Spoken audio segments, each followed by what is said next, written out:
actually of that time, which this happened in what, like the late 70s, right? Yeah. Like Yep. 77, 77. 78. Okay. It went So, on for a year. right. So, once again, in the 70s, we're not talking about having internet access. We're not talking about having a lot of access to the outside world in general.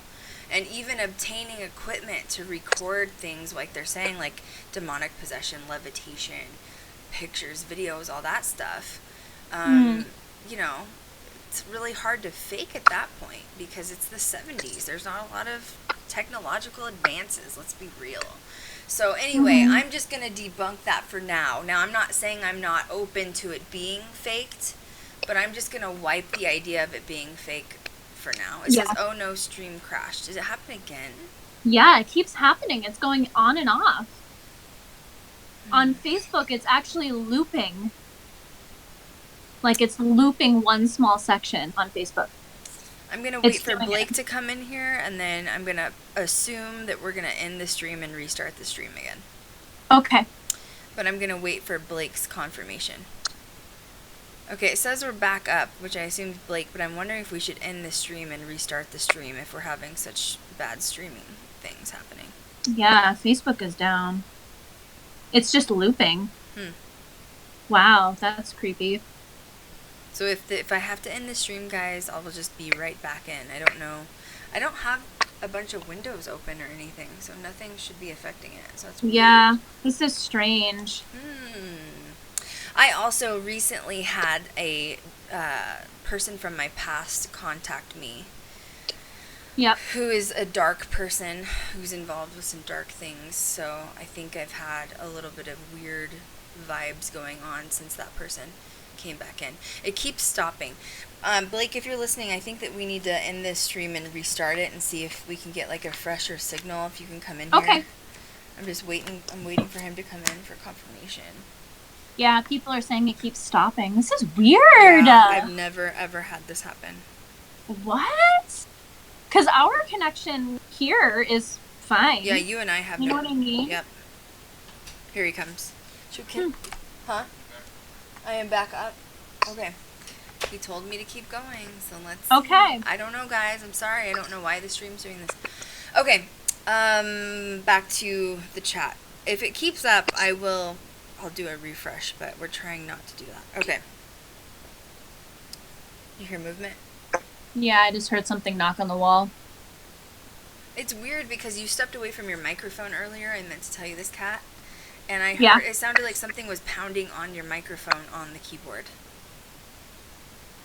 Really? And you weren't there, so I. Kat's like, great, everything's fine. I don't want to sage again. Oh, God. Oh man. I need to sage again anyway, so whatever, it's fine. After so last night. Here's an interesting comment made by Amy. So Amy works What? with us on the production side. She lives in the UK, and this happened in the UK, so I feel like she'd be a good person to get some info on. She said, I think it was a genuine haunting, but the girls faked a couple of things once they got media attention.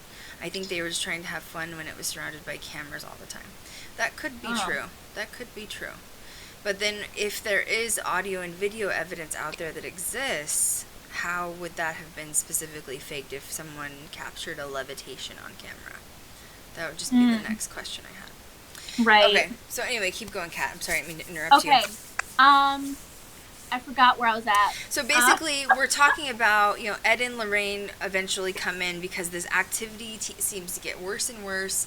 They did gain media attention, which is what obviously triggered Ed and Lorraine from Connecticut to come over to the UK, right? Yep.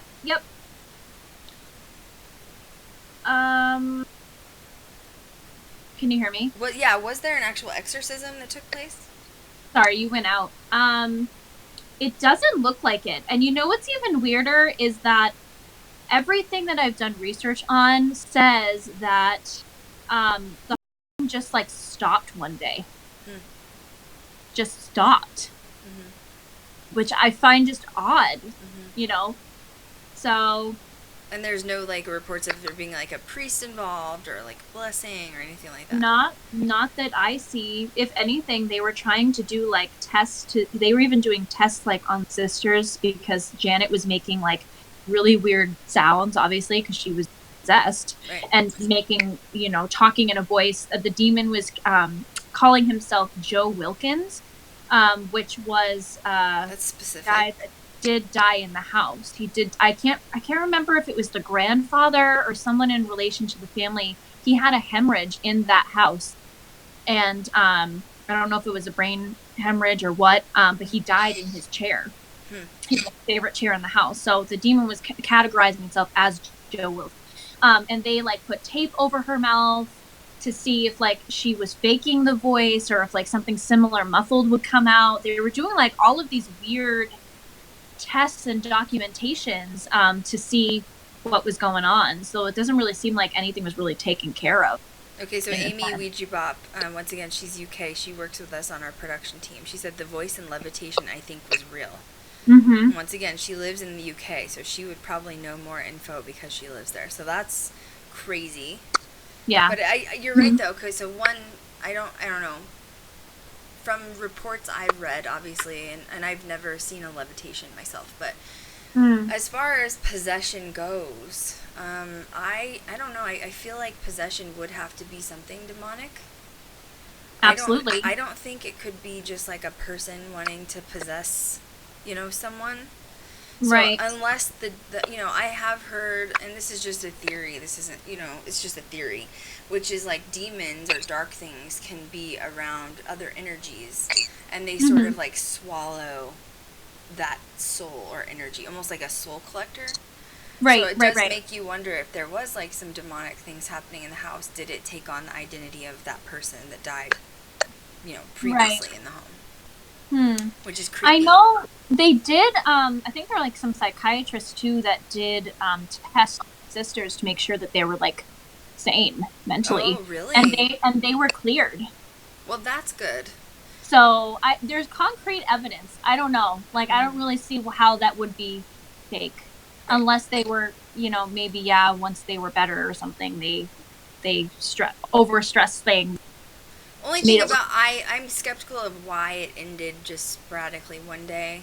I mean, unless they were like saging, or like it was, the house was blessed, or someone buried blessed Saint Michael medallions on the four corners, or like there's ways. So it's like, did they not want anybody to know, or did, like Amy said, the media attention died down, so they just didn't want to talk about it anymore? Yeah. But especially if there was like actual demonic voices and levitation happening, how does it just Weird. stop? Yeah. I'm trying to see anything else like that mentions a priest or an exorcism, but I don't see it. Things were being teleported in different rooms. Couch cushions were being teleported into different rooms. Okay, so there's a good theory. Could it be a portal where things are coming in and out? That's absolutely possible. Oh, I didn't think of that. Right? Let's think of it as something else. Why don't we like not think of it as just as like one soul, quote, demon doing the work? Why couldn't there have been like portals in and out of the house? Yeah, it says here 11-year-old Janet, which is clearly the sister that got it the worst, was levitated and deposited in different places at different times. Interesting. Wow. Yep, knocking footsteps were heard. 12-year-old Margaret was held fast by an unknown force. Small fires started and extinguished themselves without causing damage. Yeah, An what is iron that? frame. I don't know. I wonder where the fires start. Like just on the sofa, there's a fire, and then it just like dies out. I guess so. And then it says the iron frame of a built-in fireplace was wrenched from the wall. Yikes. An iron... Wait, say that again. An iron frame of a built-in fireplace, like into the wall, was wrenched from the wall. Jeez. And it looks like also there were written messages. I don't know if that was on like paper, like automatic writing or something like that.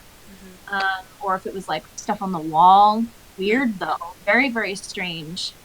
I don't know how people can live with stuff like that. Yeah. Like, however much of this story is true or isn't true, clearly, like, Amy even said the definite, like, big parts are true. How do you live like that? How do you live True. with like the little girl? Can you imagine being an 11-year-old girl and being like, "Well, I'm really scared to levitate because I don't know when I'll fall out of the sky."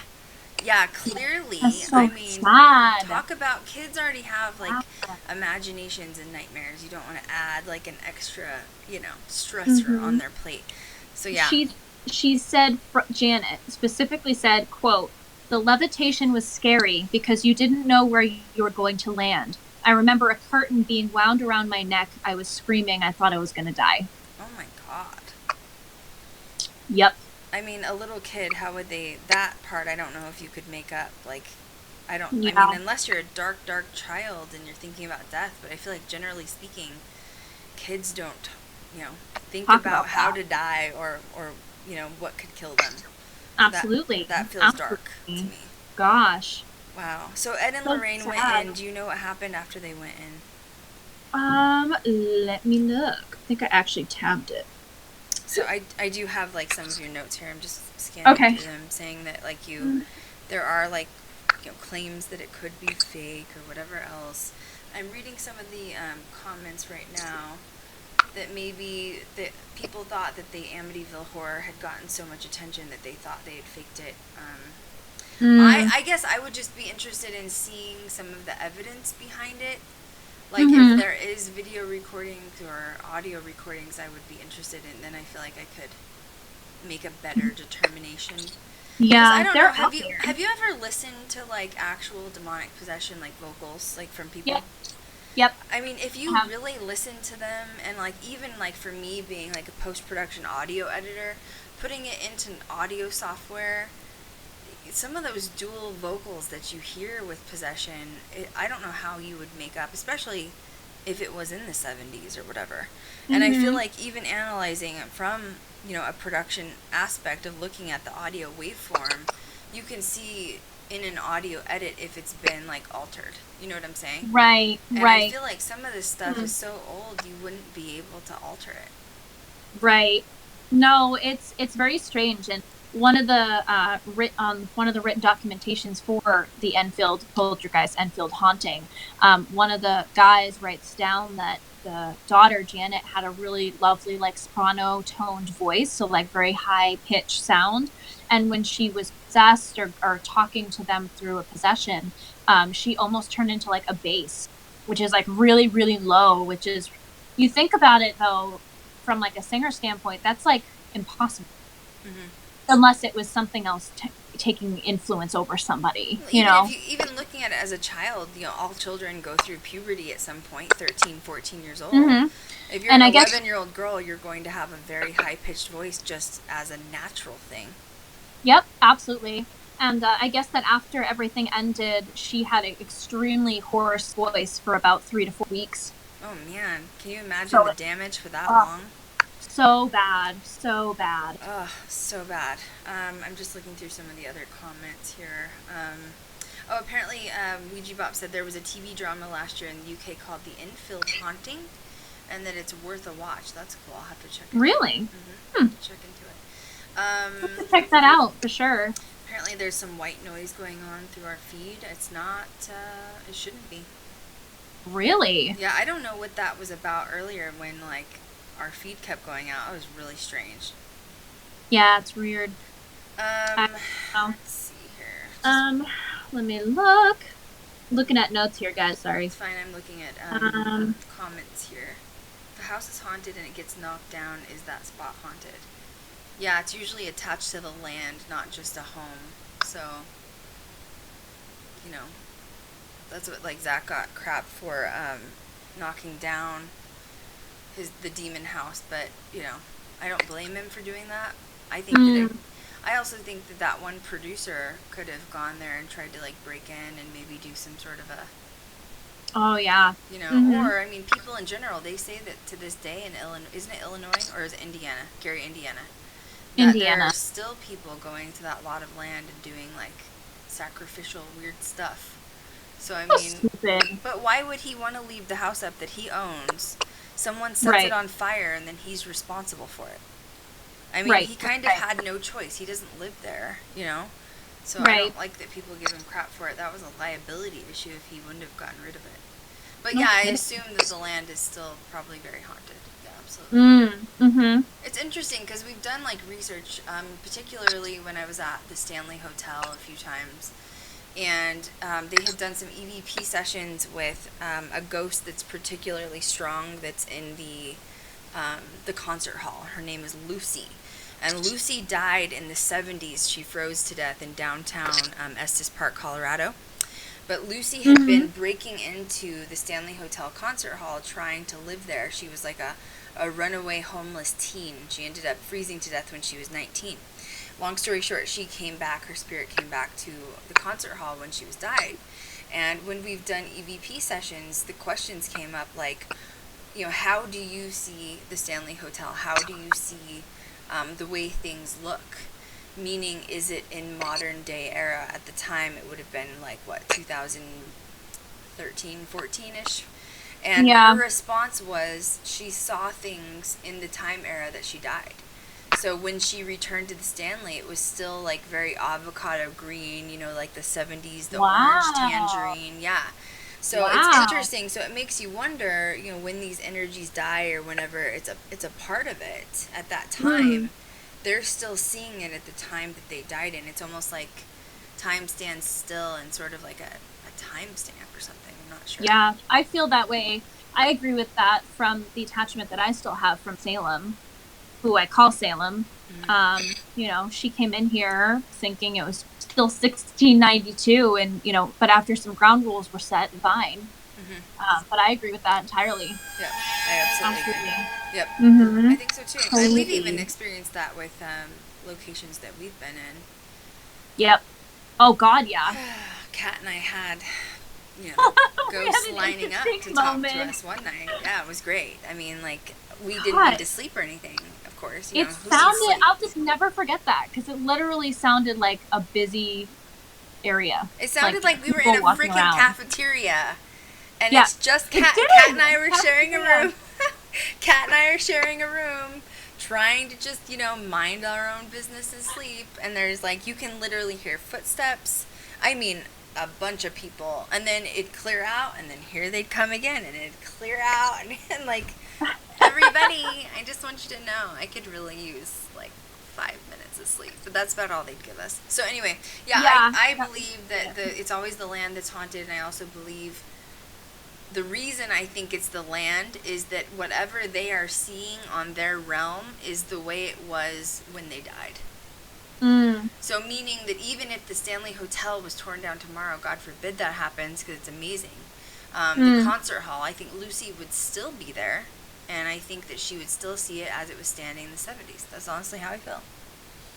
It's almost like time stands still, or it's like, it's what we talk about with residual activity where it like replays like a tape player.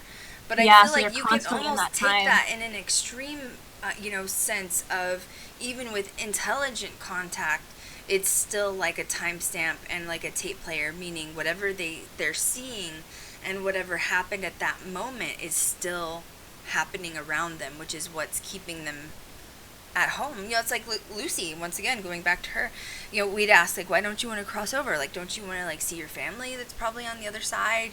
Like, it was the 70s when you died. That's been, like, 40 years, 50 years. Like, your family's probably there. And nope, right. I don't want to cross over. I'm happy here. I'm going to stay here forever. Full EVPs of saying she fell in love with the Stanley Hotel and has no intentions of ever leaving.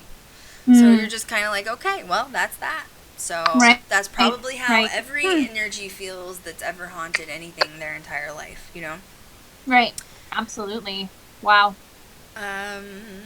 Did you find anything about Ed and Lorraine? I didn't. I literally can't. I mean, the only thing I could really find was that, where is it? Yeah. The Enfield haunting took place over a course of well over a year. During that time, many investigators were called in to research the events. Police societies, which specialized in paranormal investigation, which would probably be Ed and Lorraine, and the media were all enlisted. Neighbors came to help, as did independent researchers who were curious about the events. One of these independent investigators, perhaps the name most widely recognized, is Ed Warren.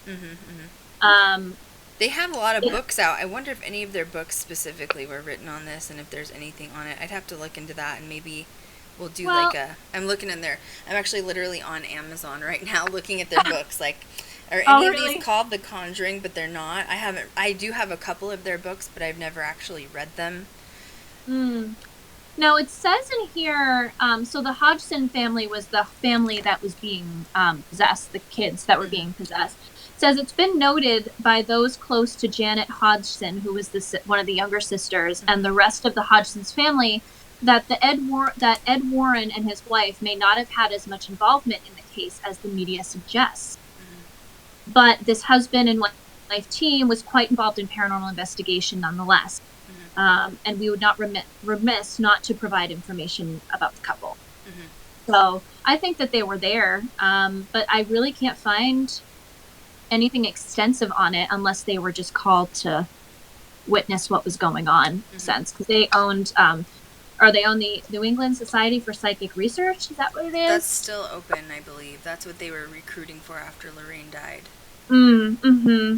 But that's all I can find. Okay, well, we'll have to find out some more info on it. Someone said something about also a Native American land, hello, burial ground. That's a little different, you know, like, I'm still registered with the Cherokee Nation because my grandmother was full-blooded Native American and she actually lived on the reservation. So I feel like I do have a purpose and reason and the right to speak up regarding that. Yep. The thing that was, you know, with the Native American stuff, it's so much deeper than just a regular haunt. Holler, Josh just gave me 100 bits. Thank you, Josh. Oh, hey, Josh. Thank you, Joshy. So, Native American stuff is so deep for a lot of reasons. One, you know, when you're talking about, like, ancient history or older history, originally, you know, most of the Native Americans were forced, actually all the Native Americans were forced off of their land onto the reservations. They were extremely bitter about it because clearly, you know, it was the colonial days and they had been here first and they were forced into practically concentration camps, which are today what we know of as the reservations.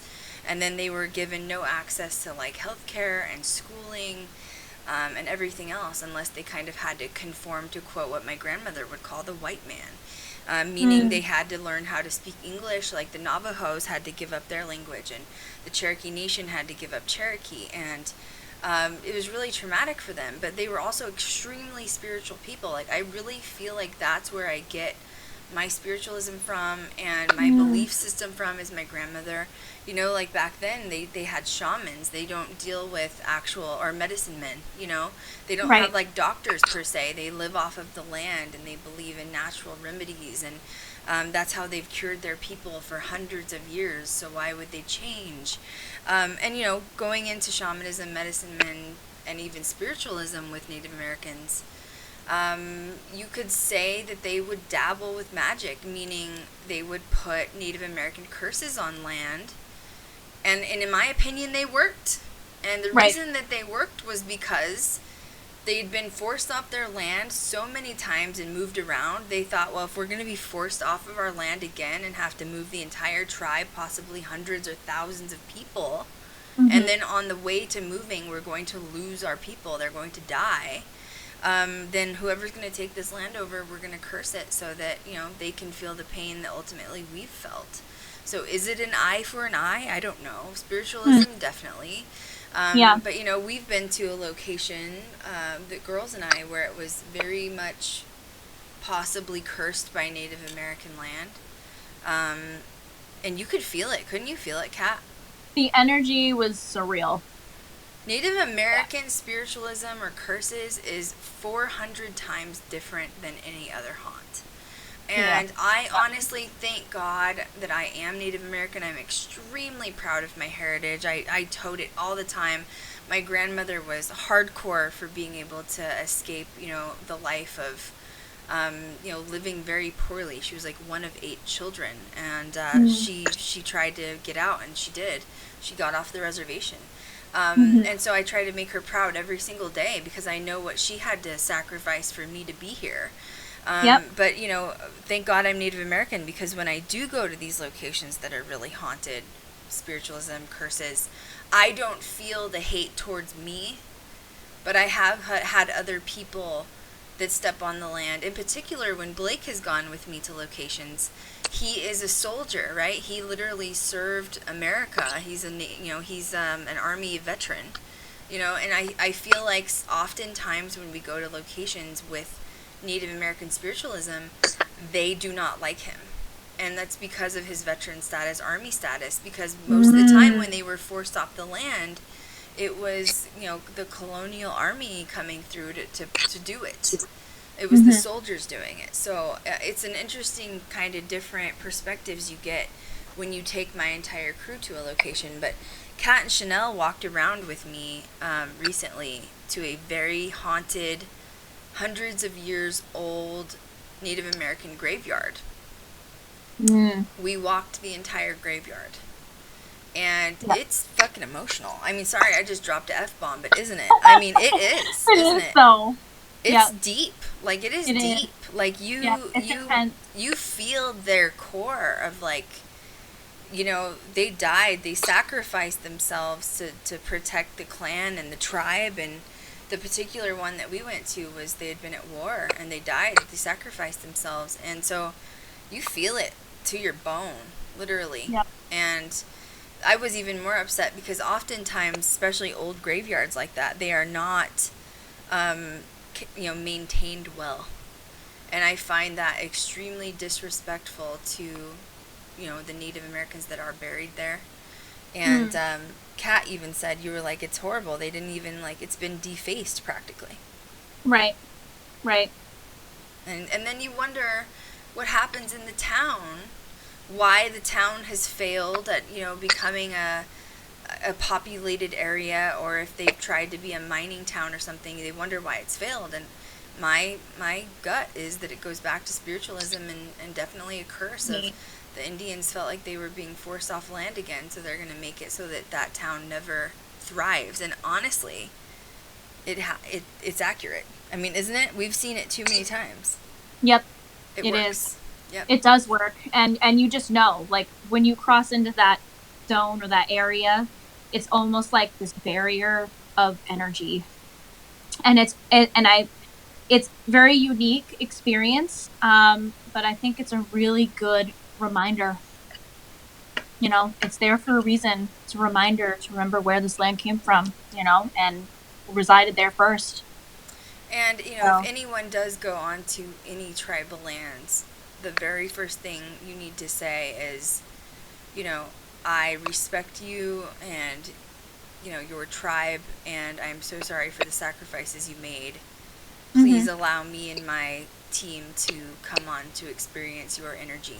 If you go in there, so many people are like, don't ever investigate native land and Native American land. Yeah, probably if you're going to be disrespectful, they're going to follow you and make your life hell. So, I mean, if you go on to tribal land and you're not taking it serious, that's your own fault. Yeah. I mean, that's your own fault. Because you can still sense that they're, I mean, we even said we felt, the one grave we went to, we felt like they were still there guarding it. Yes. I mean, you could feel it. And literally the first thing I did when I stepped onto it was, I'm Cherokee, I respect you, we respect you, and we apologize for your sacrifices, but we'd like to experience this. And so we didn't have any issues. But there's a lot of movement that was going on, that's for sure. Absolutely. They let us know that they were there and they were watching us. Yeah. So, okay. Yep. Any other questions? So anyway, I mean, that's another topic, which we probably should address that, honestly. That's a great topic. But the thing with Native Americans is they're so deep on a spiritual level. Like, they believe, it's almost like, I don't want to compare them to Wicca, because it's not, but Wicca is all about the moon and the suns and the star. Okay, that's, honestly, Native Americans is the same. It's very about the moon and, like, giving thanks to the land and giving thanks to, the animals that you're eating to sacrifice, to use all their body parts, including the skins, for clothing and bedding. And, it's giving thanks to the land. It's really deep, and I feel like that gets missed a lot with people. So, yeah, we'll have to do a stream about that for sure. Maybe we'll even do, like, a throwback to the Cherokee land. I'm actually wanting eventually to go to Tahlequah, Oklahoma, where my family's from. and do an investigation there, but you have to get a lot of approvals to do that. Mm. So I'm hoping that with my Cherokee status that they're going to be open to it. So stay tuned for that. That'll be in our season, though. I can't talk about that, okay? Can't let those episodes go. Anyway, we're going to have some good stuff. That's all I'm saying. So, had you ever been to, like, native land before you visited that graveyard, or had experienced that? No. I mean, I feel like everywhere is Native American land in Right. itself, especially here on the East Coast. There are lots of different tribes here. But no, I haven't had any experiences other than with you when you went to that specific area. Yeah, it was deep. So And I would very- feel afraid for people that would go to native land and be disrespectful. I would assume you could potentially get yourself a lifelong attachment. And Yep. just remember, you think you're going to smudge out a Native American spirit that's attached to you. Good luck, boo, because they're the ones that invented smudge. Okay, so let me know how that works. In other words, I don't think that's going to work. So I would not want a Native American attachment. That's all I'm going to say. They invented sage, okay?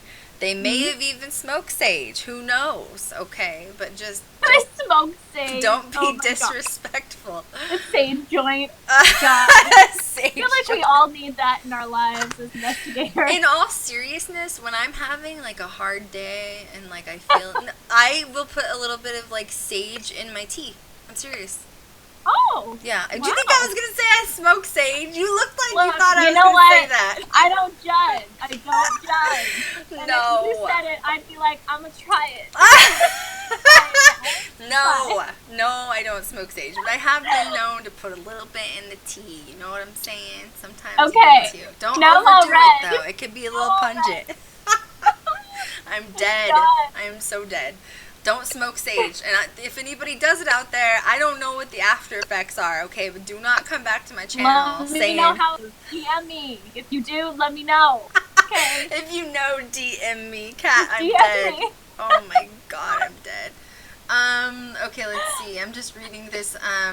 Someone said we were driving through Oklahoma for the first time and I started bawling. Yeah, most of the Oklahoma land is Cherokee. Well, I mean, there's Cherokee all over, but particularly Tahlequah. Let's see. Out of nowhere, I'm reading. See, I missed a lot of few comments up here. How do you think... Oh, that's a good question. Okay, so basically someone's saying if you think they appear to us and they see the 70s, how do you think that we appear to them in the spirit realm? That's a good question. I would say as we are. You know, I mean, time passed since they passed, but they won't be familiar with the area. I mean, you think about it, you know, I have a lot of entities that come in and out just because I'm on like a second floor apartment. So there's nowhere I can really like secure that area unless that's sage or smudge or whatever. Right. But for me, I know that Salem, my attachment with Salem, I'm pretty sure she passed from the trials or from that time period, so 1600s. I have sometimes thought if she came into my space or, you know, where I live, if she just saw it as a plot of land. Because, you know, obviously, like, this apartment building would not have been here in the 1600s. It would have just been land. But then the other half of me is like, well, no, she's going into different rooms and scoping things out. I would assume that she would be able to see us as we are. Because, you know, see, I wonder if we appear in shadow form to them as well. Because clearly we're not on the same realm. Do you know what I'm saying? You mean like on the other side of like the veil? Well, like, yeah, like there's still a veil between us, clearly, because we can't see them like in full form, whatever that means, right? Because it takes too much energy for them to appear, because clearly there's some sort of divider. You know, they claim when you, quote, die, you go through the tunnel and you go like up 3 feet, basically. But, I mean, remove the tunnel and just talk about the 3 feet. That's definitely like you're in the same timestamp, but a different realm, right? So it just makes you wonder if they see us, I would assume we would appear in a similar form to them. That's interesting. Maybe stronger, maybe maybe it depends. You know, I feel like that's how we also obtain attachments, right? So when you get an attachment, there's something about your energy. I always have compared it to like a zipper. You know how like a zipper has like the teeth and there's just something about it. It's just perfect. You could never use like two zippers together. It needs to be the right zipper. There's something about your energy with another entity and your energy just mutes perfectly like a zipper. And for some ungodly reason, that's how you get an attachment. Your energy is so bright and big to them, and it attracts you on that level. But, you know, we can say that the same about people, right? Have you ever been in public and you met someone, even if it was just like the bank teller, and you just don't get along with that person? Yeah. For absolutely no reason. You don't even know why. Just the energy. Yeah. I mean, I've had that happen. Energy clashes where you meet people and you're just like, whoa, that didn't work out. Sorry. That didn't work out. Well, you know, it's the same thing. Like, there's people your energy clashes with, same with entities. Yeah. You know, I oftentimes say, like, when we're in locations, dark stuff doesn't really like me. I try to follow it and go to it, but it doesn't like me. Dark stuff, I mean, I guess I'm in the middle ground. You definitely repel dark stuff completely. You're like really bad. Like, I'll at least get harassed. You're like, they like want nothing to do with you. Like, nope. She's like an angel from Jesus. We can't touch that, or we'll go to heaven. Oh my God, that's a new one. I love it. But then you have Chanel, who like really attracts the dark stuff, right? Yeah. Like straight up attack. I mean, polar opposites, and Krystal's a good medium. I am, and I didn't even mean to be. I'm like right in the middle. It's true. Kat and I get the creepy older male attachments that like to be like, "Hey, babe, what's up?" Of course, then Chanel gets some dark demon that's like, "I love you." I know. No, but that happened. It's true. It's true. Chanel's just like, "I love you too, boo." Chanel's like, "You too, boo." Yep. Okay, I'm going through more questions. This is a fun stream. I love when we just go off topic sometimes. Myrtle's Plantation in Louisiana. Yes, I've heard of it. Think it's amazing. I'd love to go there someday. That's where there were like they had slaves hidden underground, right? And there were they had slaves, and slaves had died on the property. Yeah, Myrtle's Plantation is definitely like a bucket list item. The only thing that makes me nervous about going to Louisiana, just the truth, if I'm being honest with everybody right now, is, you know, so much of like slavery and slave times, and including history of New Orleans, even honestly you could say to current date, has a lot of like hoodoo voodoo involved. And I have a great respect for hoodoo and voodoo. I have never, and I would never practice it. But I am nervous going into a location that either has it current or even past had hoodoo voodoo involved. Yeah. Because I believe in it. You know what I mean? Like, I believe it needs to be respected, but it also scares the crap out of me. I don't know how do you feel about it? I feel the same way. Do you?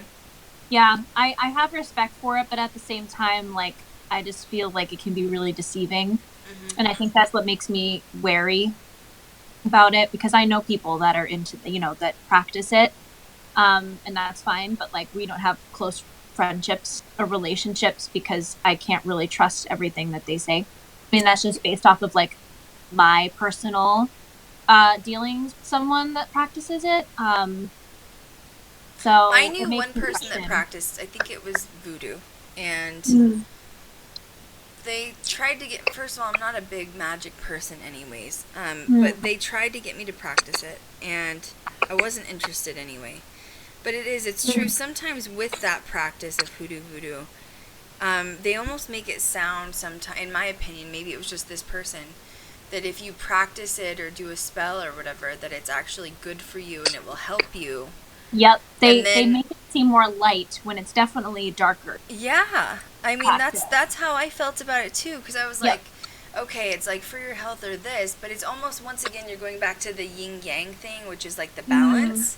So in order to like do a spell and practice for this greater good, you have to give up this bad. That's how I feel about hoodoo voodoo. And you know, this isn't meant as anything like mean, it's just how I correlate with it and how I see it. I see it almost as, just from like an energy standpoint, that hoodoo voodoo is very angry. and it wants to dish out karma all the time. It is karma. It's Always again, balance. has to have the last say. Mm-hmm. And I just disagree with that, because there does have to be a balance, and that karma's going to be dished back. Mm-hmm. Magic always comes at a price. Mm-hmm. And so that's what makes me seem uneasy with it, is they portray it as light, but it's not. It is. It's a lot about balance. I've done a lot of research on Chinese culture too, because Mandarin culture is one of the oldest culture on the planet. I mean, you can go arguments, I guess. Let's not, for argument's sake, let's just talk about the Mandarin culture. But with that culture, they have kind of have their own Day of the Dead, okay? And that is where, that's the Mexican culture, Day of the Dead. But in the Mandarin culture, it almost goes a little bit deeper, where Day of the Dead, you're celebrating the dead and celebrating their life. In Mandarin culture, they fully believe in spirits and ghosts. And it's an extreme, respected thing. It's I'm assuming because their culture is so old that it's just, accepted for what it is, kind of thing. And that's why I became so fascinated with it. They actually throw, this huge parade. Like I said, it's their version of the Day of the Dead. I can't remember what it's called. But I got really into the culture for a minute because I thought it was so cool. They also believe in balance. Life is about balance. If your son, it's just a random example I read in a book once. Your son decides to join a gang, and in Mandarin culture, and he ends up killing someone because of a drug bust gone bad. Well, the karmatic debt for yin yang or balance is your father, his father. He ended up shooting and killing someone, but then his father dies a week later from a heart attack. So the culture really believes in balance. If you're going to take a life away, so will, the universe, but in a different sense. It's not going to take your life. It's going to take the life of someone you love around you. So that's also why they believe in ghosts and the other side. And so I became really, really fascinated with that. But once again, you're right. Back to hoodoo and voodoo. It's all about balance. Yeah. And I feel the same way about, black magic and Satanism, if you're practicing satanic worship. Woo! Did you hear that? That was weird. What was that? Did you hear that? Did you hear that? Was that in your house? That was you? I heard it on your side. I heard it on your side. No Satanism. I heard it on your I heard it on your side. What was that? It sounded like something dropped and fell, didn't it? Or something, It sounded like someone was laughing. That's what I heard. Okay, then it was probably on my side. Through white noise. Oh, I just heard it again. Yep. It was like that. Yep. All right, look. Ghosts. Okay. We need to not. I do not have time for this. Okay, boo. I have work to do. Ugh, I hope it's not on my side. I still need to smudge. I haven't saged. I saged 4 or 5 days ago, but I haven't felt there hasn't been anything. You know what I mean? There's something coming through trying to talk. It literally sounds like a spirit box every time you talk. Is that how it sounds to you guys? Anyone that's listening? I don't know if anyone else is hearing that, but it sounds like anytime you talk, there's feedback. Shanae. Okay, she said whoa. Okay, so they're hearing it. There's been some weird noises in the mic. Which mic, though? Who's it coming from? This is weird. I know, this has been a weird stream. It just happened again. It's on your side. I think it's on your side. Look. Okay. It sounds like a spirit box. Weird.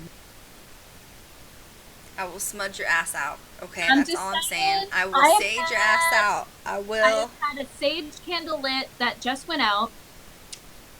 So I'm just gonna put that back and I'm gonna relight it because that just went out. And I don't know. Yeah, there should be no clicking and popping noises. I'm not touching anything. Oh yeah, everyone's gonna follow and subscribe now because I have ghosts on as my guests. It happens every time. I thought it was coming from Kat. Great. Okay, so let's just be real. I'm gonna go off topic for a minute. Okay. And say that I had a horrible night's sleep last night because I reached a whole new level. We talked about that level up, and every spirit decided to come and have fun in my bedroom.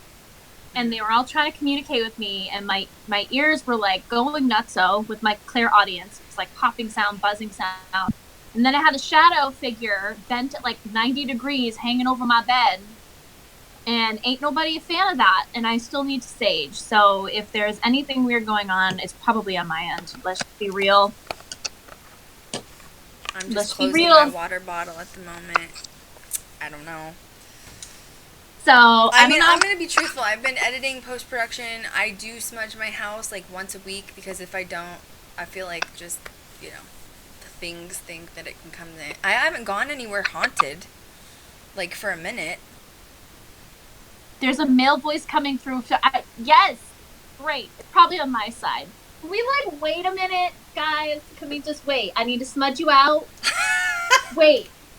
Okay, everybody needs to chill. Oh my god. I mean, but then again, I'm in my office, and my office is always, like, got activity in here, so I don't know. There's nothing I can do about it. I'm sorry. It's inevitable. It just happens every time. But it probably is on my end if it's a male. It was a male shadow. This is what happens when you have been investigating for so many years. You become where you literally don't have time for it. You're just like, whatever, Ghosts want to say something. What's up? I don't know. I'm sorry, guys. It's weird. Ugh. Can you still hear it? Is it still happening? Yes. Anytime you talk, it sounds like there's a voice cracking through, like a spirit box, like like that. And my service is fine. Like, you and I haven't lost connection or anything like that. So, I don't know. It's jumping back and forth. Probably. Sorry, Krystal. Yeah, thanks, Kat. I appreciate Sorry, I'm trying. Wouldn't be the first time Kat has given me one of her ghosts, I'm just saying. True. Well, I feel like the ghost just stopped the show. Like, I feel like we had really good vibes going, and all of a sudden... Ugh. Well, it was weird, because when you were talking about Native American land, I heard a giant thump in the bath, like a fist hitting the wall. You just froze for a second. Great.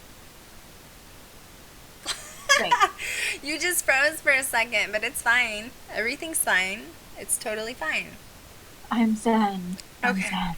Lots of white noise too. Amy just said. That's what Kat said. If a spirit isn't hurting you, just let it be. Yeah, I don't think so. That's not how it works at my house. I can't just... Yeah, it doesn't... No. It needs to get out. No. I'm sorry. I don't let ghosts hang out at my house. It's just, that's my rule. Everyone can make their own rules up. I don't let dead people hang out at my house. You know what I'm saying? Like, they need to go do dead people things. I don't know. Cross over. Do something with yourself. I have work to do, boo. I can't sit here and hang out. Is there still noises coming through? Yeah, I'm gonna shut off my computer because it just went black and I'm done. Guys, I'm sorry. I don't know. Just demons, I guess. I don't know. Yeah. No, it's weird. Kat's the one that's had activity, though, not me. Okay? My house has been quiet. I still need to sage and smudge before. So, like, before streams, are we gonna have to, like, sage every time before we have a stream? I don't know. It's weird. It's so strange. Like, the last time I did it, I think the last one I did with you, everything was actually okay. But usually it's really comical because I'll know when Salem is here, my attachment, and she'll, like, almost seems like she pops her head in. She's like, what are you doing? What are you talking about? And it's like she wants to be a part of the conversation. Mm-hmm. So my feed will go in and out, but this time it's like someone's playing games. Yeah. Someone's playing games. I don't know. So strange. Okay, should we pull tarot cards? Yeah, let's pull some tarot. I'm going to run back through and make sure we didn't miss any other questions. You should respect all spirits, not just the ones you want to. Well, I would hope so. Leroy. Yes. Mr. Leroy said that. I would hope that would be an accurate statement. Thank you. That's a given. Reiteration. Yeah. The West is completely different. We had to create life for the cultures. Yep. Put some sage in your coffee. That's a good idea. Oh, someone did say, I think I missed it, but someone did say that you can smoke sage. I'm not sure if they were saying they smoked sage. But that it, some people use it to basically calm themselves when they're trying to switch off of like tobacco. Oh. So I don't know. Never mind. I've never tried it, so. I don't know. That got serious really fast. It did get really serious. It got serious. Okay, let's see. People are just telling us to like play back our feed. Yeah, I'm sorry guys, I don't know. It's a paranormal stream. What do you expect? If you want the ghosts to show up, they have pretty much every stream, so I feel like there's no like denying that at this point, right? No, it's like 90% of our streams together. There's always activity. And Chanel too. Orbs are constantly in hers. Yeah, oh, Chanel's always got weird stuff. Even when she's not home. She's like, something just dropped the laptop. I'm like, great, okay, that sounds like fun. I'm like, oh great, it's fine. Everything's fine. Is Twitch stream working okay still is my next question, because I was going to do my little spinny wheel on Twitch as long as it's still going well. Okay, are you on the Twitch stream, Kat? I am on... I was, but let me get on it again. Hang on 1 second. I was on Facebook Live. I just got a new follower called the Dark Hillbilly. So why don't we give a tarot card for that person for following me? Yeah? You want to do that one? If they're in, will you just type a like here for me on Twitch just so I know that you're in? Do you want me to wait until they say here? Yeah, just because I want to make sure you pull the card for the right person. Yeah. Yep. Amy said the Twitch is just fine, so I'm like, okay, good. Okay. They're laggy. They're a little bit behind us we're like live streaming, so we're always like a few seconds in front of them. Yeah, I had to shut down my computer, so I'm not looking at Twitch right now. Okay, that's fine. Yeah. I'm just waiting for the Dark Hillbilly to come forward anytime. I'm waiting. No? Yes? Anyone? I'm pulling people off of Twitch, so if you're on another stream like Facebook or YouTube. Yep, Dark Hillbilly is here, so you can pull a card. Here, okay. I'm pulling cards for people on Twitch only, so move over to Twitch. Yes. All right, so we ready? Yep, we're ready. All right, so the card I pulled is the Temperance, which is a major arcana card. And the Temperance reminds you to watch your reactions. Keep to the middle path and don't over or underreact to situations that you face. Let whatever you do, think, or feel be appropriate and beneficial to whatever you are facing. Don't add to the chaos or drama by overreacting. Your task now is to center yourself and do whatever is necessary to establish balance in this situation. That's a good one. Good card. That's a very, very good card. That is a good card. So hopefully that resonates with you. That's kind of cool. Mm-hmm. If you're interested in getting a tarot card pulled in Twitch only, I'm only pulling on Twitch, type me. Just me. And then I'll start choosing random people. Someone said... There's something else. Krystal's Twitch. My Twitch is twitch.tv/The Ghost Girl Diaries, all one word, no spaces. Somebody said, what's our opinion on old religions? That's a good question. We believe in old religions. We, the old gods and all that stuff is really cool. You're into like Egyptian history and all that stuff. I am, yeah. When I was a kid, I wanted to be an Egyptologist. I wanted to be an archaeologist, specialize in Egyptology, so I learned a lot about Egyptian gods and goddesses, which again had to do with sun and moon, rising and all that stuff. So very interesting. But so it's deep stuff. I mean, I don't know. My opinion with religion is it all had to stem from somewhere.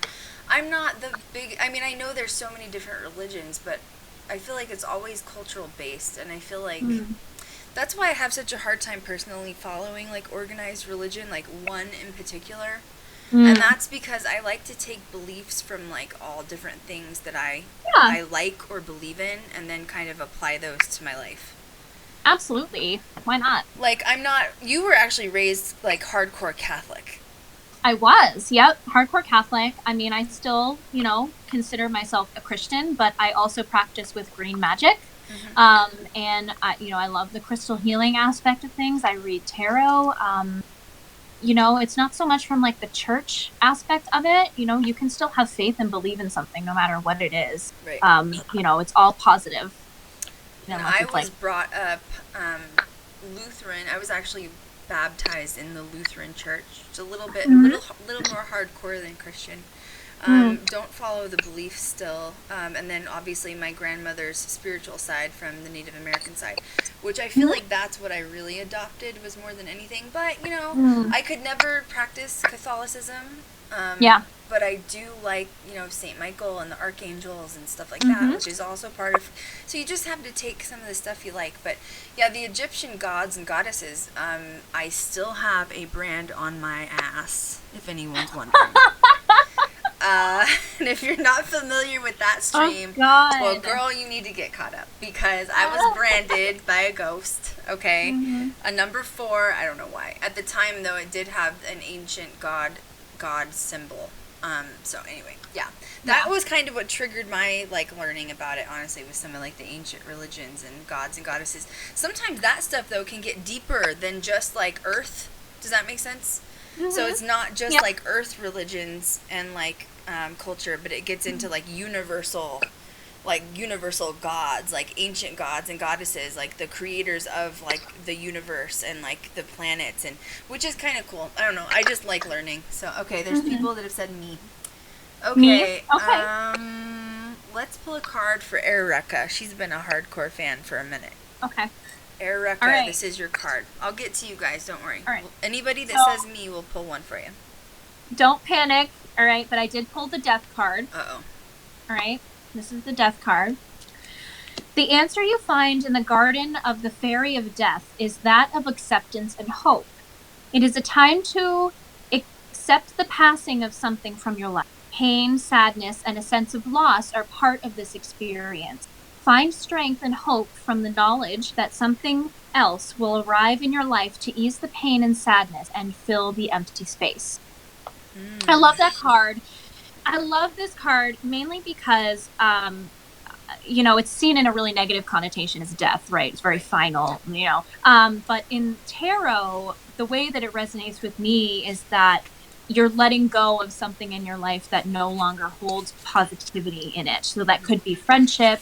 It could be an actual loss, like maybe a family member too, but I really feel like it's more of a personal thing, with yourself, and shedding that old skin. And with anything, when you release toxicity from your life, something good will open up other opportunities and other people in your life. So to just keep the faith and know that when you are ready to lose either that friendship or get rid of that toxicity in a relationship or whatever that resonates with you, that in the long run, it will be okay. And other things, universal things, will come to you in a positive way because you were able to have the strength to remove that toxicity. And honestly, sometimes it can even represent maybe you already know something happened as far as changing your life path. And you're in a rebirth phase, and this Absolutely. is just that extra oomph of you're doing the right thing. Yep. Absolutely. So hopefully that did resonate with you. Yep. Okay, next is Monica on Twitch. Okay. This is another major arcana card. This is weird. I'm pulling all major arcana, which is really great. They're really powerful cards. And it is the Moon. So this is the card, the Moon. The Moon. If you're lost in the moon fairy's night, your answer is as shadowy as moonlight itself. What is clear is that your subconscious is stirred up. What is emerging? Your fears, your hopes, or your dreams? Pay attention to your intuition and your dreams. Listen carefully for messages from the universe. Take care and make sure you want to seek the truth.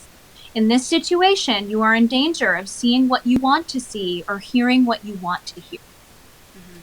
So that's a really great card too, only because it's a natural human instinct when we go through a situation to kind of rationalize it to what we see the situation is based off of what the factual situation is.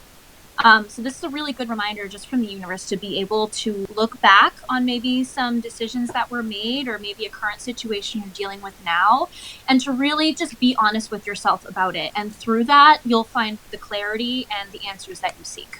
Could honestly be too if you are, I always say be careful how you talk to yourself. Because you're the person that's going to be in the relationship with yourself the longest. Yep. And we're all really, really good at like overthinking. That's just a human instinct. Yep. So maybe it's also a sign of you need to step back and like really analyze the situation without overthinking, because that's easy to do too. And like don't make up scenarios in your head and watch how you talk to yourself. I think that's huge. It's a big deal. It's important. Absolutely. All right, T. Marie is next. T. Marie is next. Okay. By the way, I've been shuffling these after every reading, and it's weird. I had another major arcana card. It's the Empress. Ooh, that's a good one. So you can see that. It's a very good one. The Empress. You find yourself faced with a clear answer, although it may not be the one you hoped for. You are in a position to nurture something. You must give enough of yourself to sustain life, but not so much that you smother the unique personality of the person, project, relationship, or situation you find entrusted to your care.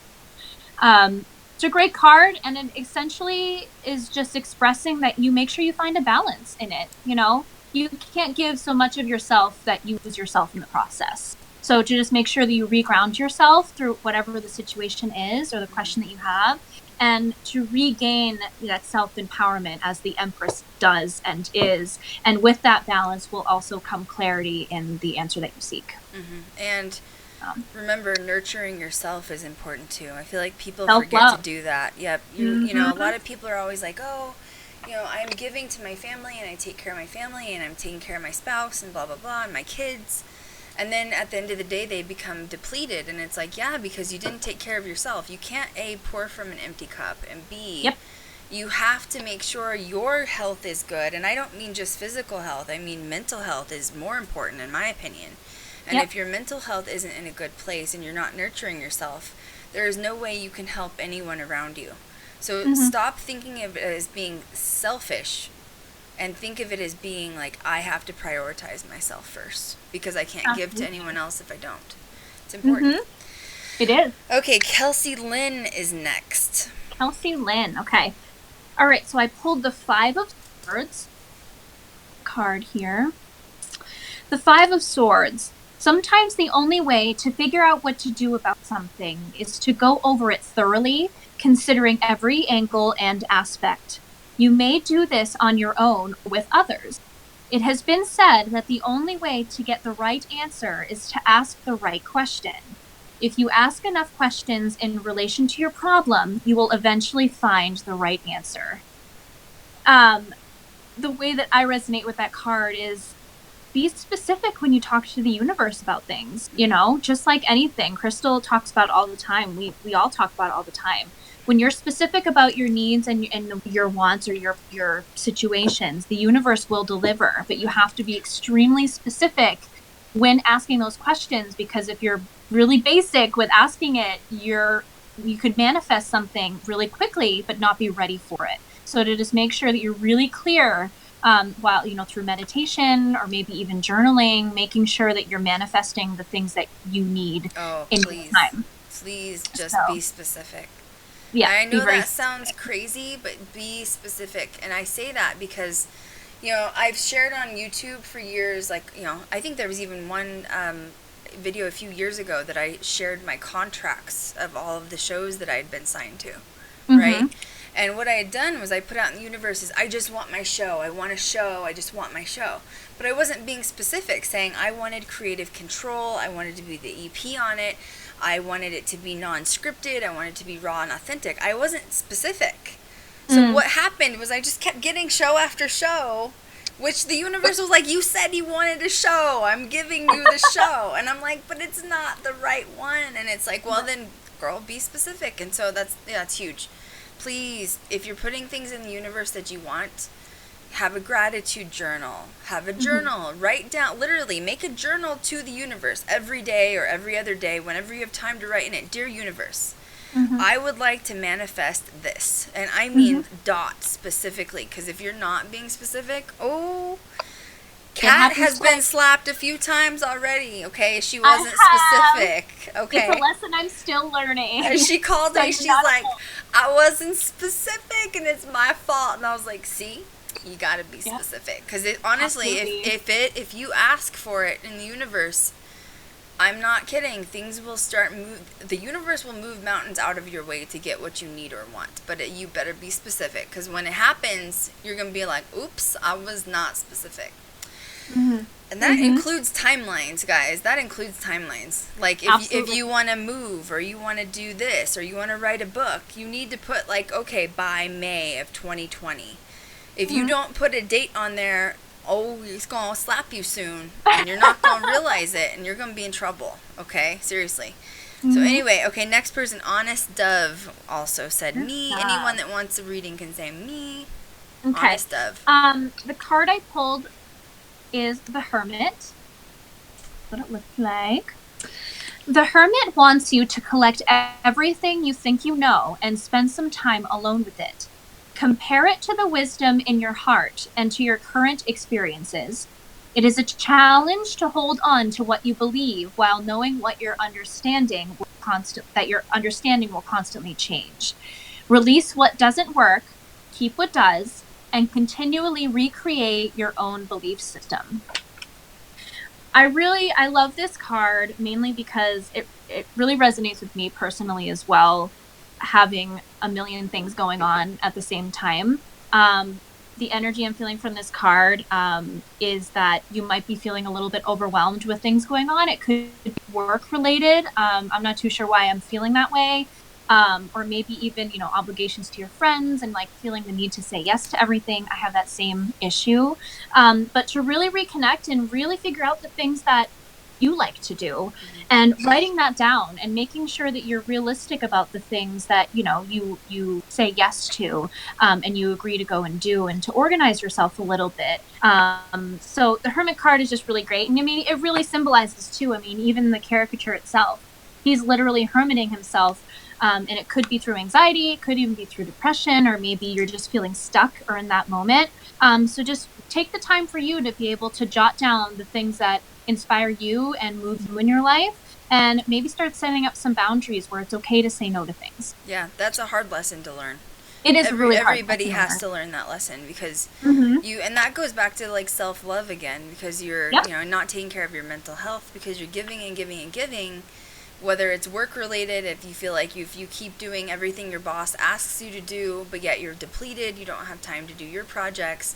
If family can be overwhelming and sometimes put way too many expectations on you, you have to put up boundaries and say, no, it's just too much. I can't do it right now. And it's hard to say no.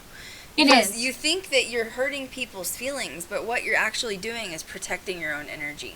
You are. And it gets easier the more you do it. Yep, it does. It really does. And once again, that goes back to you can't pour from an empty cup. And that's still protecting your energy. It's huge. Okay, next in line is Killstar, Kezstar. All right. So the card I pulled for Kez is the Tower. And it's a burning tower, burning tree. If you see the burning of a fey tower, you know that some belief that you hold dear, that is a deep part of how you define yourself, is being called into question. You are experiencing something that doesn't mesh with it. Something that will cause it to tumble down. It will no longer be true for you. Whatever it is, its destruction is necessary to create a new image of yourself that will serve you better. I love when this card comes up, mainly because the way it resonates with me is when the universe is trying to give you a lesson in something, it will give you the lesson so many times until, like, louder and louder until you get it. And that usually is what makes it harder for you to kind of learn that lesson, because of the anxiety of it, or following through with it can seem really scary. But to trust that the universe is telling you that they're you, and they know this might be a tough decision, whatever it is, leaving a toxic person, leaving a job, relationship, whatever that is. But to know that with the destruction of that toxicity or that relationship, with it will become a rebirth with not only yourself, but other opportunities going forward, like self-love, or like we mentioned before, when you remove toxicity and the universe sees how hard you work, you get good karma in the sense where you get that back in 3 times, like, threefold. Yep. So to just stay strong, keep the faith. Well, I also feel like, because I've been through a lot of hard lessons, y'all. You don't even know, okay? You just wait till my books come out, okay? Yeah. But, and it's true, though. It's something everybody goes through, is you're going to continue to get the lesson until, and I hate to say it, but until you learn it, you're going to get the same lesson in different ways, and it's going to get harder each lesson. And I know that sounds really crappy, because it's like, come on, universe. Obviously, it knows I'm struggling. You think I need a shout out, could you, like, let up on me? And the universe is like, yeah, girl, I'll let up on you as soon as you learn this. Because it's like, in order for you to level up, like, spiritually on your journey or whatever your path is, you have to first learn this lesson. And clearly you're not getting it, so we're going to give it to you again. Yep. And it's basically, until you've learned it, you can't move on to the next step. So when you're done, boo, you let me know. And honestly, for a while you get frustrated. You're like, oh my gosh, this is happening again. Why is this happening again? And it's like, because you didn't take care of it the right way the first time. And it won't keep showing up if you learn your lesson from it. And sometimes that is putting up boundaries, saying no. I mean, sometimes it's even balance of, I've had an issue that I finally feel like I've straightened out for a long time, where I was always unbalanced with work. It was always either give everything to my family or give everything to work. It was never like holding it teeter-totter, And finally, the last 6 months of my life, as far as losing Harley, I had to learn that balance because I was tired of learning the lesson. Okay, next one is Nikita. Shout out to Nikita. She's an old school follower. She's been around for a few years. Holler, Nikita. Okay. All right. The card I pulled for Nikita is the King of Swords. The King of Swords defines himself as rational. He is. He's efficient and effective. He can go into a disaster zone and have a new city built before someone else even organizes a cleanup crew. He can win a chess tournament, direct a battle, or take over a company. Doing something and doing it well is more satisfying to him than receiving public or private recognition.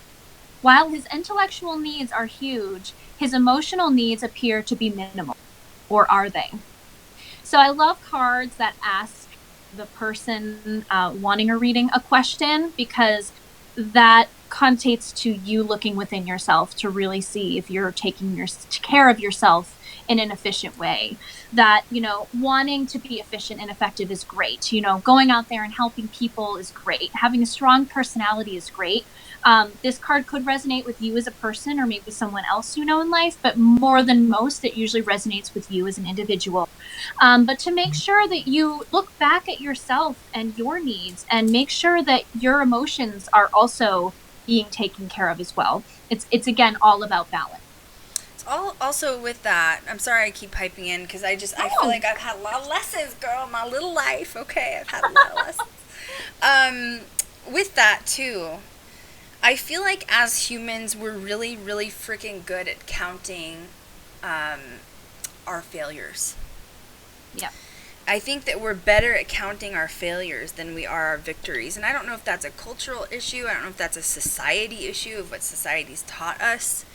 But I feel like this card to me says, why don't you start giving yourself more credit? And why don't you look at the things that you have accomplished or you're accomplishing versus what you haven't accomplished yet? Because really, in my opinion, the good always outweighs the bad. And for an example, even for myself, is 1 year ago today, I didn't think I'd be sitting here getting ready to sign an entire series. I was so stressed about leaving YouTube. So in other words, although it was a slow progress of a year for me, look at what I've accomplished in a year. Do you get what I'm saying? Like, look at your victories, not the things that you haven't done yet or that you've done wrong. Let's just trash the negative and start only focusing on the positive. That's my opinion on it. Mm-hmm. Okay, we do have a couple people on YouTube that ask, and I'm going to go ahead and do it because everybody's excited. They love your readings. So let's do, Jade is on YouTube. Let's do Jade. I'm going in order, guys. Don't worry, I'm not missing anybody. Okay. 3 of Swords is what I pulled for Jade. Right? When something you love or have invested in is lost, it hurts. If you've lost something, don't try to act like it doesn't matter. Acknowledge and express your pain. You may be afraid that if you let those feelings out, they will engulf you and overtake your life. It may feel like that for a while, but eventually your mourning will be over and you'll be able to start healing. I feel like, I mean, the card pretty much explains itself, but I really feel like, especially on the empath road, feeling emotions is not a weakness. And it is true in the card, while it might feel like it is, and that you feel like the sadness will never go away, it does. And in expressing and letting go of those emotions instead of letting them sit inside and fester is really important, especially during a self-love journey. Making sure that you see that it's okay for you to feel, it's okay for you to feel loss. And even if you're a strong person, which I'm sure you are, and, maybe you show others that you're such a strong person, that it's okay for you to also reach out and maybe, ask for help or, comfort during these times, that you're not alone on this journey. Your screen just flashed. That was creepy. Let me just say, yeah, it did. It was really weird. It went off and on. Okay, Miss Jade, can I just add to that is, I'm really good at that.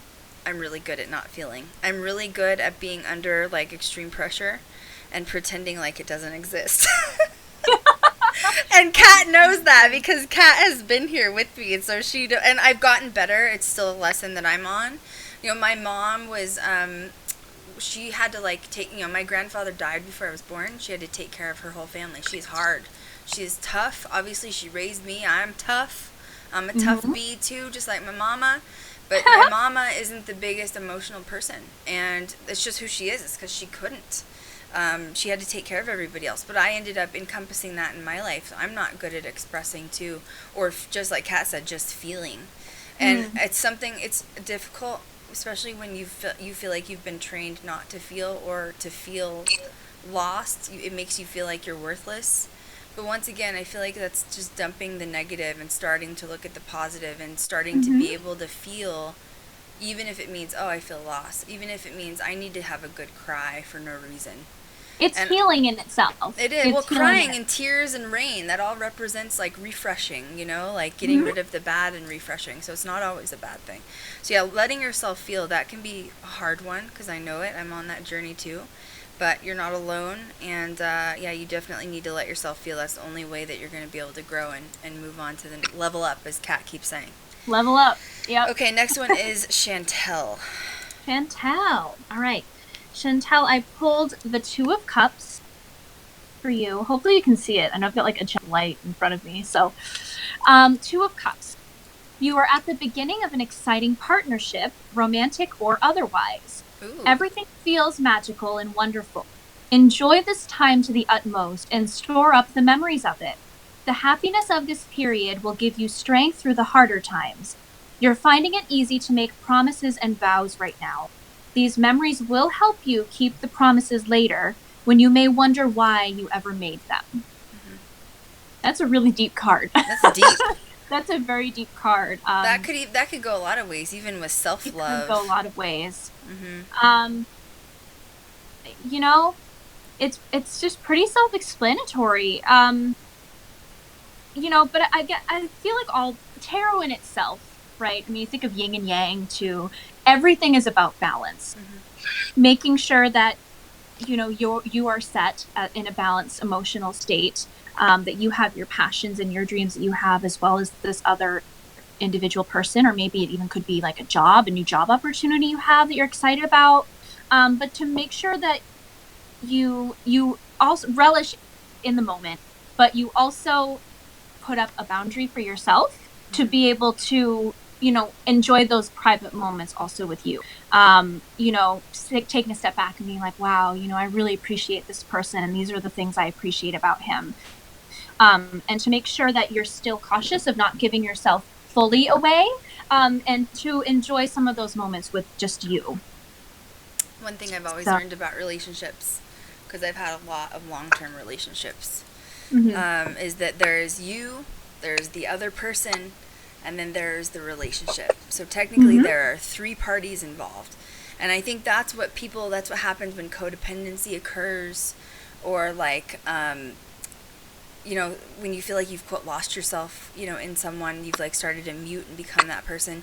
You have to stay individual. Everybody does. You cannot lose yourself in that person, as well as they cannot lose themselves in you. And then you both can come together and have those like mutual barriers that you have of interests. But you still have to stay soul grounded. You do. You're not, unfortunately, nobody's going to be on the same journey as you. Nobody. There's no way. Everybody has their own journey no matter what. So yeah, that was a good card though. It was deep. It is a good card. Very deep card. Okay, next one is Deb. Deb. All right, Deb, I pulled 5 of Wands for you. You can see that. 5 of Wands. You face a time of debate or even argument, perhaps with another person or other people, or perhaps within yourself. An agreement must be reached. To reach an agreement, make sure you get to express your reasons and make every attempt to listen carefully to each other, or carefully examine all sides of the conflict within yourself. If neither of you are convinced of the other's point of view, work together to form a compromise. Again, it's all about balance, you know, and staying organized and making sure that you are not only looking out for yourself, but trying to see this other person's point of view, you know, and sometimes I'm not too sure if it's in regards to a relationship or what, but you know, you can get lost in wanting to be the person to take care of another person's problem. But essentially that's not your energy or your problem to deal with. So just to make sure that, you know, you're making sure that you are heard, make sure you hear the other person, and to try and reach a comfortable compromise in whatever situation that you're dealing with. Don't give too much of yourself away. No. Once again, empty cup Gotta status. stand firm. Yeah, gotta keep balance. But you also need to, you know, be there for that person. But, you know, I think with that I've learned too with relationships is, you know, everybody's always like, oh, you need to, you know, each person has to give 100% all the time. That's a lie. That is impossible for people to do. But if you're in a balanced relationship, there might be a day you're having a really bad day, and I can only give 30, and the other person needs to give 70. And then the next day, that person's having a bad day, so they can only give 20, and then I have to give 80. So it's always about balance, no matter what, but it has to be created equal. You also can't be giving, you know, 100 all the time, and the other person's giving 0, because that's not healthy at all. But once again, that's keeping your mental health in check, too.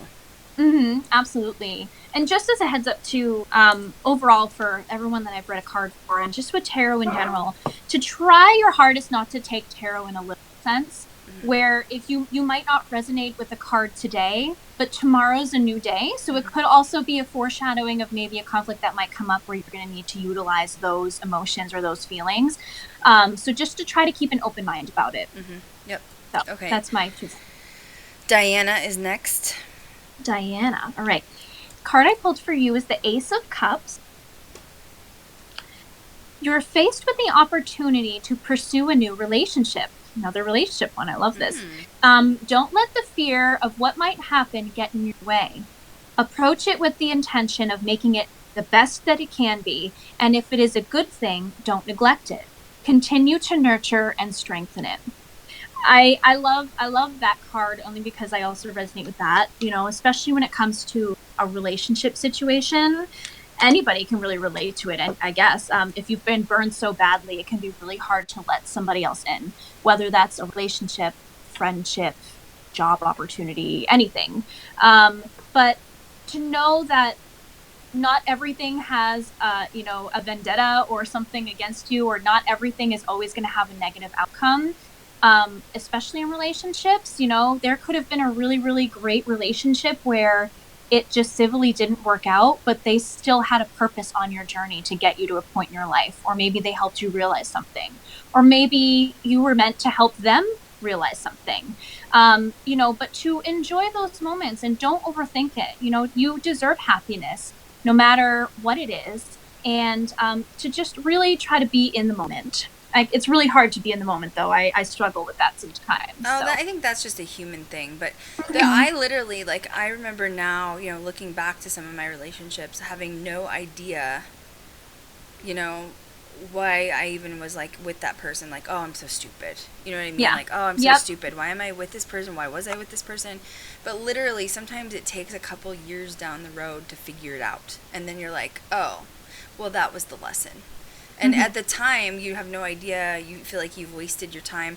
I feel like everything that crosses your path is literally like a universal Absolutely. guidance, and like it's meant to be in your path. So even for me, like, I mean, honest to God, guys, I'm still going through struggles, with production and stuff in the production company. It's not easy what I'm doing. But I can't Mhm. take these negative things that happen and make them negative. I have to be like, okay, well, what's the lesson in it? You can't be Mm. negative about it, because then you're just bringing dark, negative energy towards you. Yeah.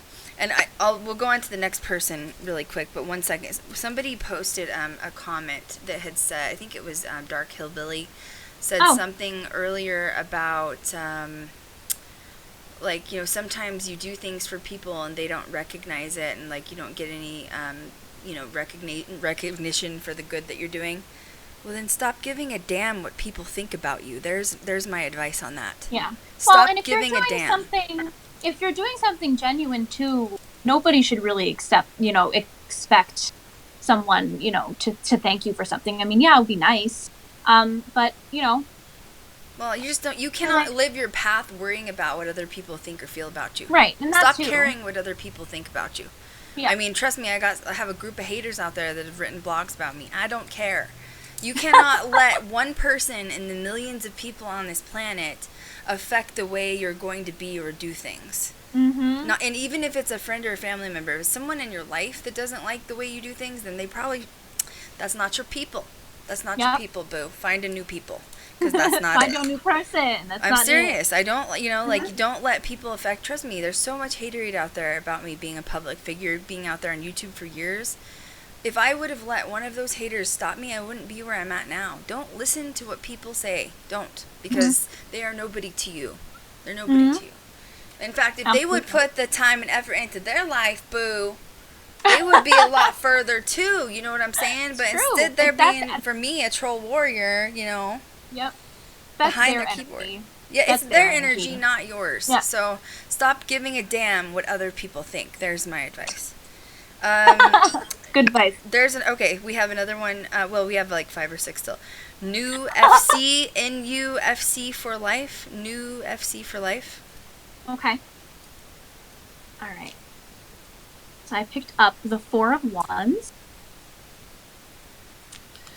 An unexpected gift finds its way into your life. Someone wishes you well and wants to help you along your path. You may not know exactly how to incorporate this gift, but it is valuable and you should handle it carefully. Accept the gift graciously with joy and gratitude. It's pretty self-explanatory. I love cards like that just kind of get straight to the point. I know, like, for myself personally, it can be really hard to sometimes like accept help, because you just kind of have, like, it's not so much an ego, but it's so much just like you don't want to seem like weak or like you need help because you're an independent person. Or needy. Yeah, I mean, but there are points in your life where sometimes if someone reaches out their hand to help you with something, whether it be financially or anything like that, to just accept it with gratitude. You don't have to put up a fight and say, well, no, I don't want myself to seem like whatever. Whatever this is, it's clearly either something that's happening now or a foreshadowing that's meant to be on your path. So the universe is telling you that should that opportunity come along, to accept it. Don't even think about it. And accept it gracefully and be thankful for the opportunity. Polite and say thank you very much, and thank you, universe, for bringing that into my life. Mm-hmm. Absolutely. Sometimes it's when you least expect it. Okay. Michelle. Okay. All right. So for Michelle, I picked up the Five of Cups. A relationship with someone you cared for has ended. The pain of it isn't getting any easier to bear. Instead, it seems to be getting worse. While mourning a loss is normal and necessary, be careful. If you mourn too long, if you isolate yourself from others in your life, You are creating a dangerous situation. Find someone to help you through this difficult time. So I love how like up and down some of these messages can be, because we literally had just had a card where it's okay for you to mourn and to go through those emotions.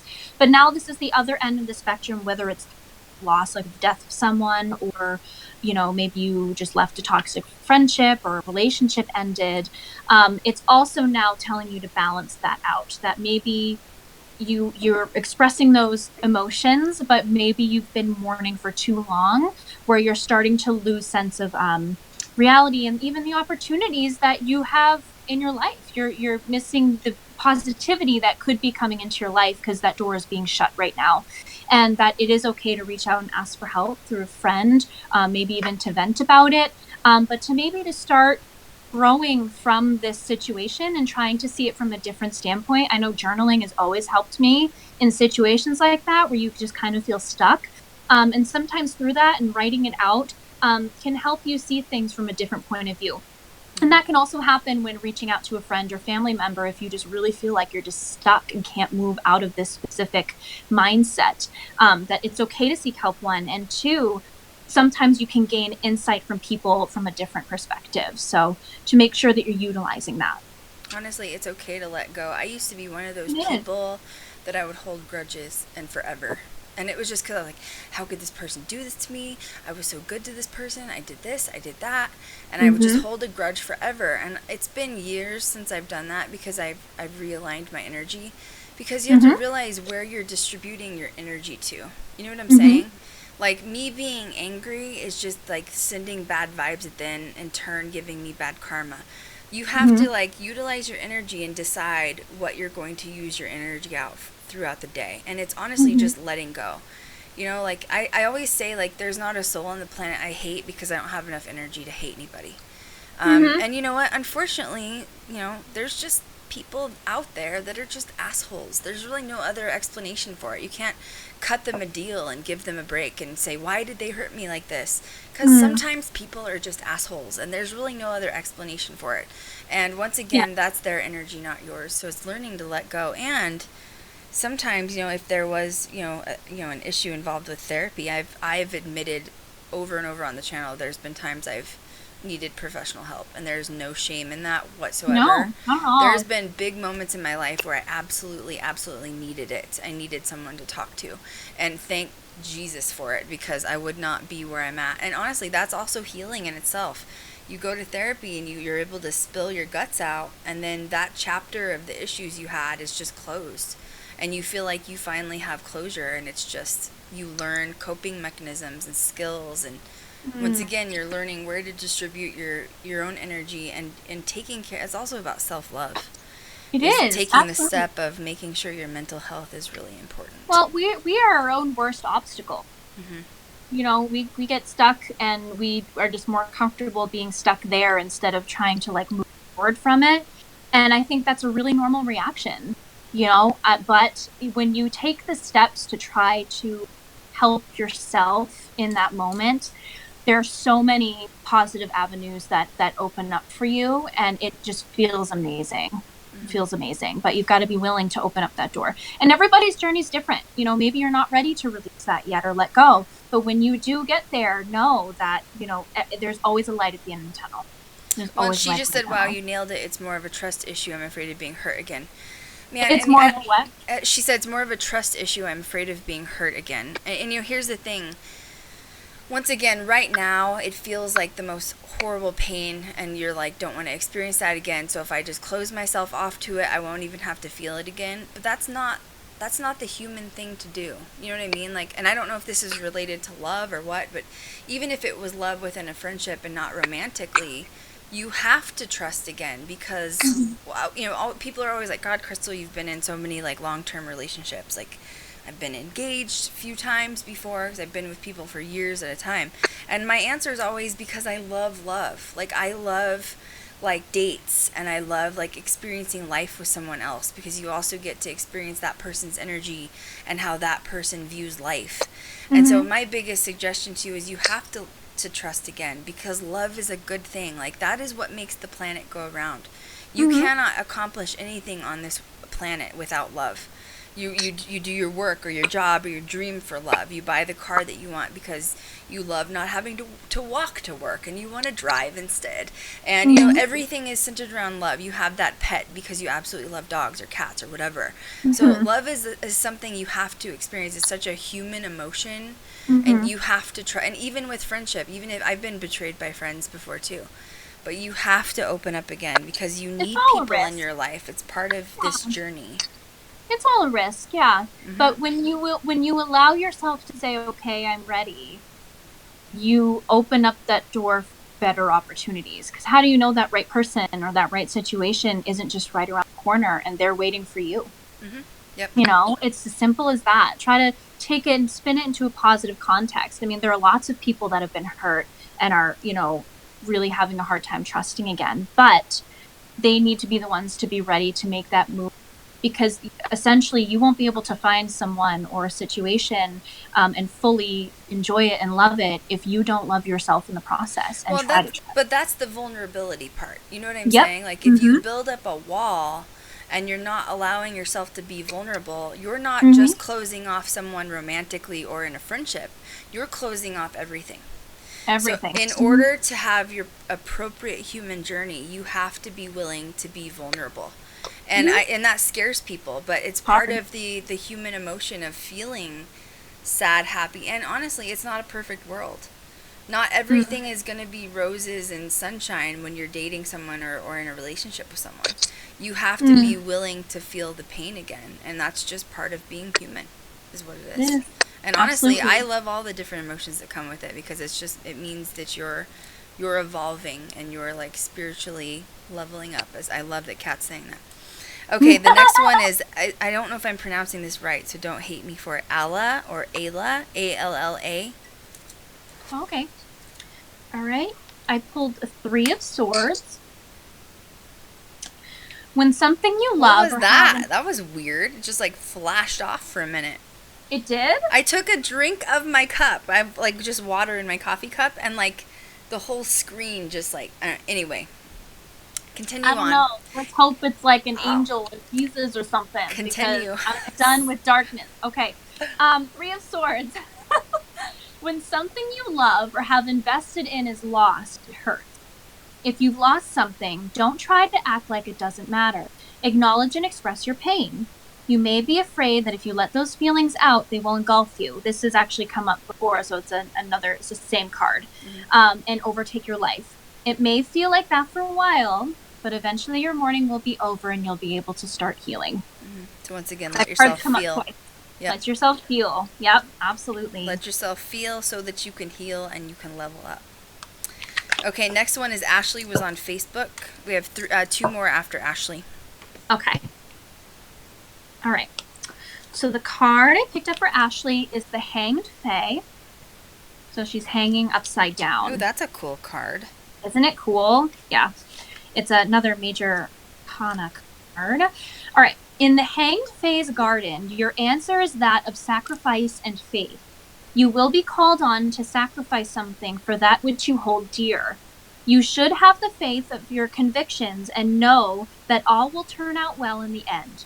Although it may be scary at first, once you actually do it, you will experience a relaxed happiness and a knowledge that you've done exactly what you should.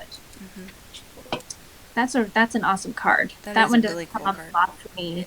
I don't think I've ever seen that card come up, to be honest. Really? Yeah. Sometimes, I mean, this is a fairy deck, so it comes up as the Hanged Fae. But in like a normal deck, it would come up as like the Hanged Man. But I love this card only because the way it resonates with me is, you know, again with a balance, but we do have a tendency to put up boundaries, and that, you know, with anything there needs to be a balance within a relationship or a work environment. When you find a compromise and you're kind of able to meet in the middle where you can kind of open up a different avenue for someone else and they'll do the same for you, you will find a relaxed happiness, and that's because in itself the situation is balanced. Yeah, but in a relationship, the core of finding that is communication, and if you're not communicating, you're in trouble. You know, there's for some, you know, I mean, communication's huge. You have to have communication. Yep. So it's very important. Absolutely. Alla, I think we pulled your card right before we just talked about Ashley's. So once the stream is over, you can go back and rewatch it in case you missed it. Mm-hmm. Okay, next one is Eileen. All right, Eileen. All right, I pulled for Eileen the Knight of Swords. The Knight of Swords has spent many long hours training her body and disciplining her mind.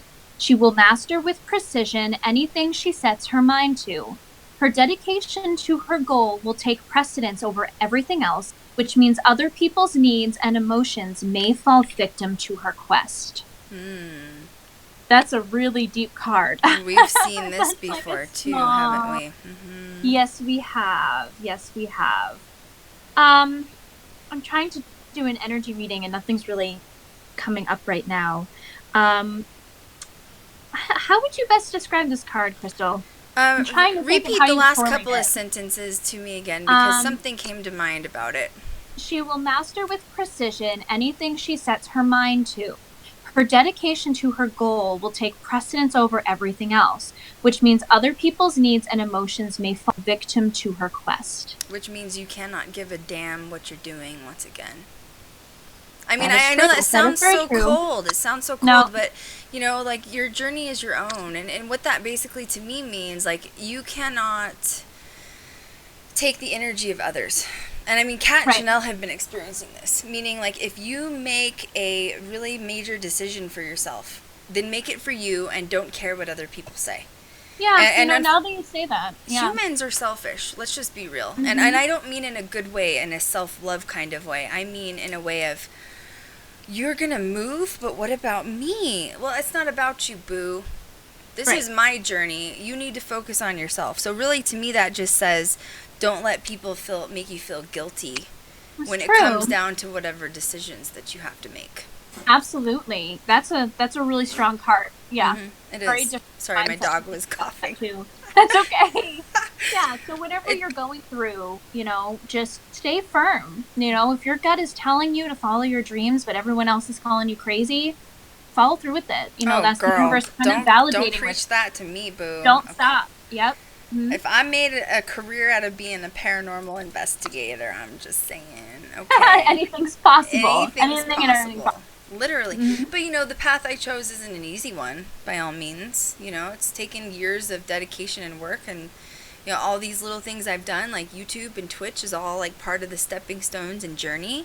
Mm-hmm. But, you know, you know how many in my family thought I was crazy for, like, moving out of Colorado and, like, moving away from my family, and you know, nobody in my family had ever gone to college except me, and everyone's like, what is Krystal doing? She's like off her rocker, like she thinks she's going to do all these big things, she's going to set herself up for failure. You just cannot listen to what people say to you. You only know what is best for you, and don't let people make you feel guilty about it, because it's just hogwash. That's my opinion. It's hogwash. Well, and unfortunately, following your own path means you're going to lose people on it. You're going to lose family and you're going to lose friends. But once again, then those aren't your people. That's what I always say. Mm-hmm. Okay, last one. Unless there's any other last people that want a reading, just let me know. But last one on my list is Jess Vintage. Okay, Jess. Jess, I pulled the 9 of Wands for you. 9 of Wands. You may have made choices that have consequences. The consequences may be one you like or ones you don't. The outcomes may be exactly what you intended or not at all what you had in mind. Nevertheless, they are results of your actions. You have to accept them and decide how to live with them. Uh-oh. That's a really deep card. That's deep. A really deep card and pretty self-explanatory. Now, positive way to take this, when it comes to when we were talking about the universe, right, and relaying messages to the universe. Brittany's calling. Sorry, just kidding. Brittany's my ringtone. Don't you talk about Brittany. Okay, keep going. You know, to just understand that this is still a journey and there are lessons that still need to be learned, and that if you hit a snag in the road and there are some consequences that maybe you weren't really expecting, that it's okay. Just wipe the dust off and keep going.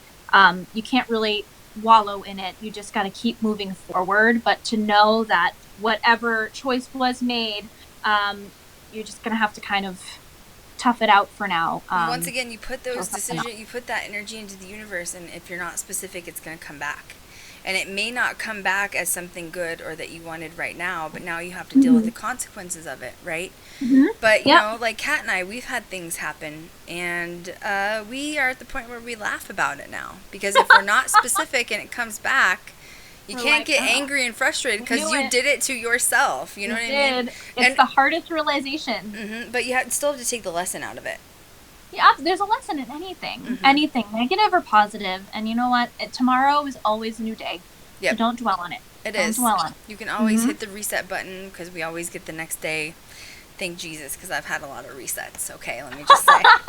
Everybody involved with my business knows there's been some resets, okay? But, you know, and it's true. It's like, part of life lessons, everybody goes through them. It's not just, like, one person or certain people over the other. Like, everybody goes through life lessons. And to be honest, some are funner than others. And...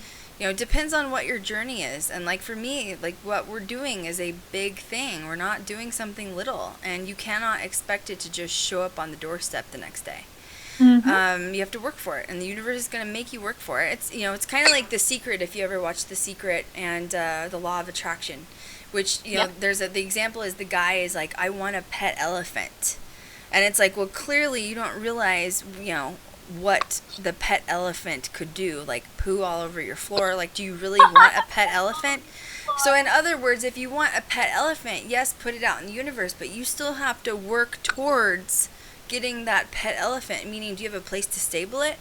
No, then you better build a place to stable it because you'll get the elephant as long as you have the place for it. You know what I'm saying? So, and even I get frustrated too. I get people that'll like shout out to me on like social media and Twitter, and they'll be like, I've been putting it out in the universe and nothing has happened. It's like, yeah, but you still have to do the groundwork for it. You can't just say, I want this, and then go sit on the couch and wait for it to happen. It doesn't work that way. No. You still have to put the effort into it, and, you know, the universe will pay you off, but you have to show it how bad you want it, especially if it's a big thing. Absolutely. Okay, so is there a way to change our energy really quickly? You mean like in your house? Sage, smudge, meditate? Oh, wait. Oh, I thought you were asking me. I'm like, what? No, just I thought that was a question. Someone said, is there a way to change our energy quickly? I just don't know if it's like your personal energy or like the energy around you. I would just say sage. Sage, smudge, or meditate. You know, like if I have really bad anxiety, like I get it from work when I'm stressed, and I'll have to literally stop and just meditate for like 10 minutes. So I don't know. You'll have to find different tools. Removing yourself too from the place can help to reset your energy really quick if you're feeling kind of like oppressive. Yep. And or it's not move yourself from the person if you need to. Yep. I've always said remove toxic people. Crystals. Tiger's Eye helps with that. Obsidian absorbs dark negative energy too. Yep. Josh just cheered you, Kat. Thank you, Josh. Holler. Okay, so that was really good. I'm just making sure. Okay, somebody did ask how they can get a bigger card spread from Kat because they think you're awesome. She's really good at what she's doing. She told you guys. So Kat is scheduling appointments that you can sit with her. She has a lot of appointments already booked. I have a feeling you're going to get booked, like, really fast. I hope so. I love helping people. People have loved you. Hey, how do you like my glasses? Do I look smarter with my glasses? Oh, my gosh. You look smart regardless. These are my real glasses. I finally got... Well, I have a few pairs, but... So, yeah. So, when I feel like feeling smart, I will wear these on the stream. I'm usually just a smart ass, but sometimes I just want to be smart. You know what I'm saying? Okay, so talk to us about it. So if you go to, I don't know if you're following me on Twitter or Facebook, but I'm under Kat Cormier on both. I have little like posts of, you know, the pricing, how long each session is, and you can email me at tarotwithkat@gmail.com. Just let me know the type of spread that you're looking for and your time zone, just so we can schedule an appointment appropriately within, you know, my time over here on East Coast. And I've got June is booking up pretty quick. So just shoot me an email. The more flexible, the better. So just let me know. Yep, Kat Cormier, there she is. I just put your little Instagram page up there. Oh, hey. By the way, have you been I know this is really random and off topic, but I just feel like one more person wants a card pulled, so we'll do that in one sec. Okay. Lily Collins, who's the girl that played Ted Bundy's girlfriend with Zac Efron. Have you seen their interviews together on? Oh my God. They are so cute. Can they just get married already? I just want them to get married. You can tell they both just admire each other. I don't know. That's cute. Anyway, It sorry. is adorable. Just it popped up when I was on Instagram. Okay. Aww. One more person wants a card. Okay. Maybe me is who wants a card. I was like, you, Krystal? Okay. Do you don't right. no, don't pull a card. It'll be like the upside down devil and death. No. What? Oh my gosh. You are ridiculous. I'm trying to find the I just pulled it here, but I'm trying to find the reference to it. Okay. All right, so the card I pulled is actually the sun, which oddly enough is this spread behind me. So that spread is the sun.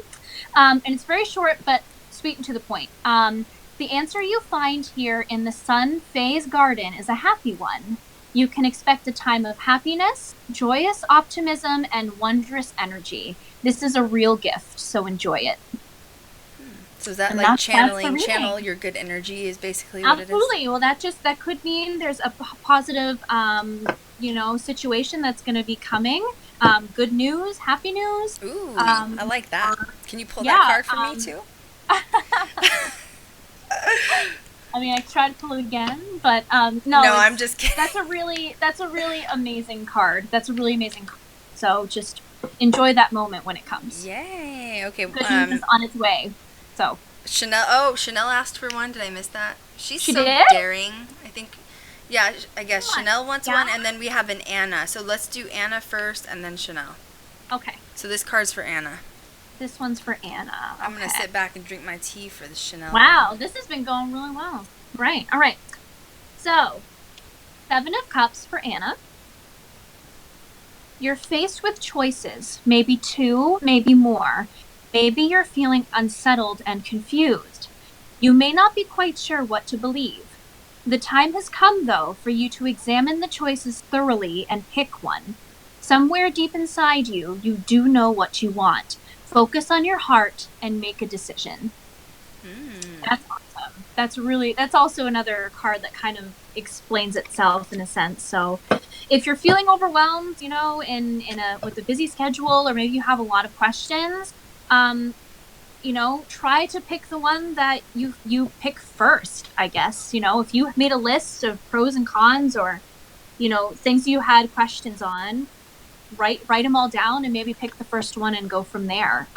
Just because that will offer better clarity when you can kind of focus and meditate on one thing that you would really like answered, and then moving on from there. So try not to overwhelm yourself, but just try to pick one thing. Yeah, be careful with what you put in the universe too, because if you ask for too many things at once, it's not going to know which to give you. Do you know what I'm saying? And it could come out jumbled. Yeah. And it'll set you back. So try to stay focused. And I always say, instead of like the wide range, come back in and just do like one thing at a time. Yeah. What's most important and what's most needed for this moment. I don't see where Chanel asked for a card, so I don't want to do that without her permission by any means. So I did look, but I don't see one. But Ouija, Amy's like, well, if Chanel's having one, I'm having one. Amy, you could have asked for one. So Amy works with us, right, guys? And so she probably felt bad asking for one. But Amy, it's totally cool, girl. We got you. Okay, pick one for Amy. Okay. All right. Amy's card is the World.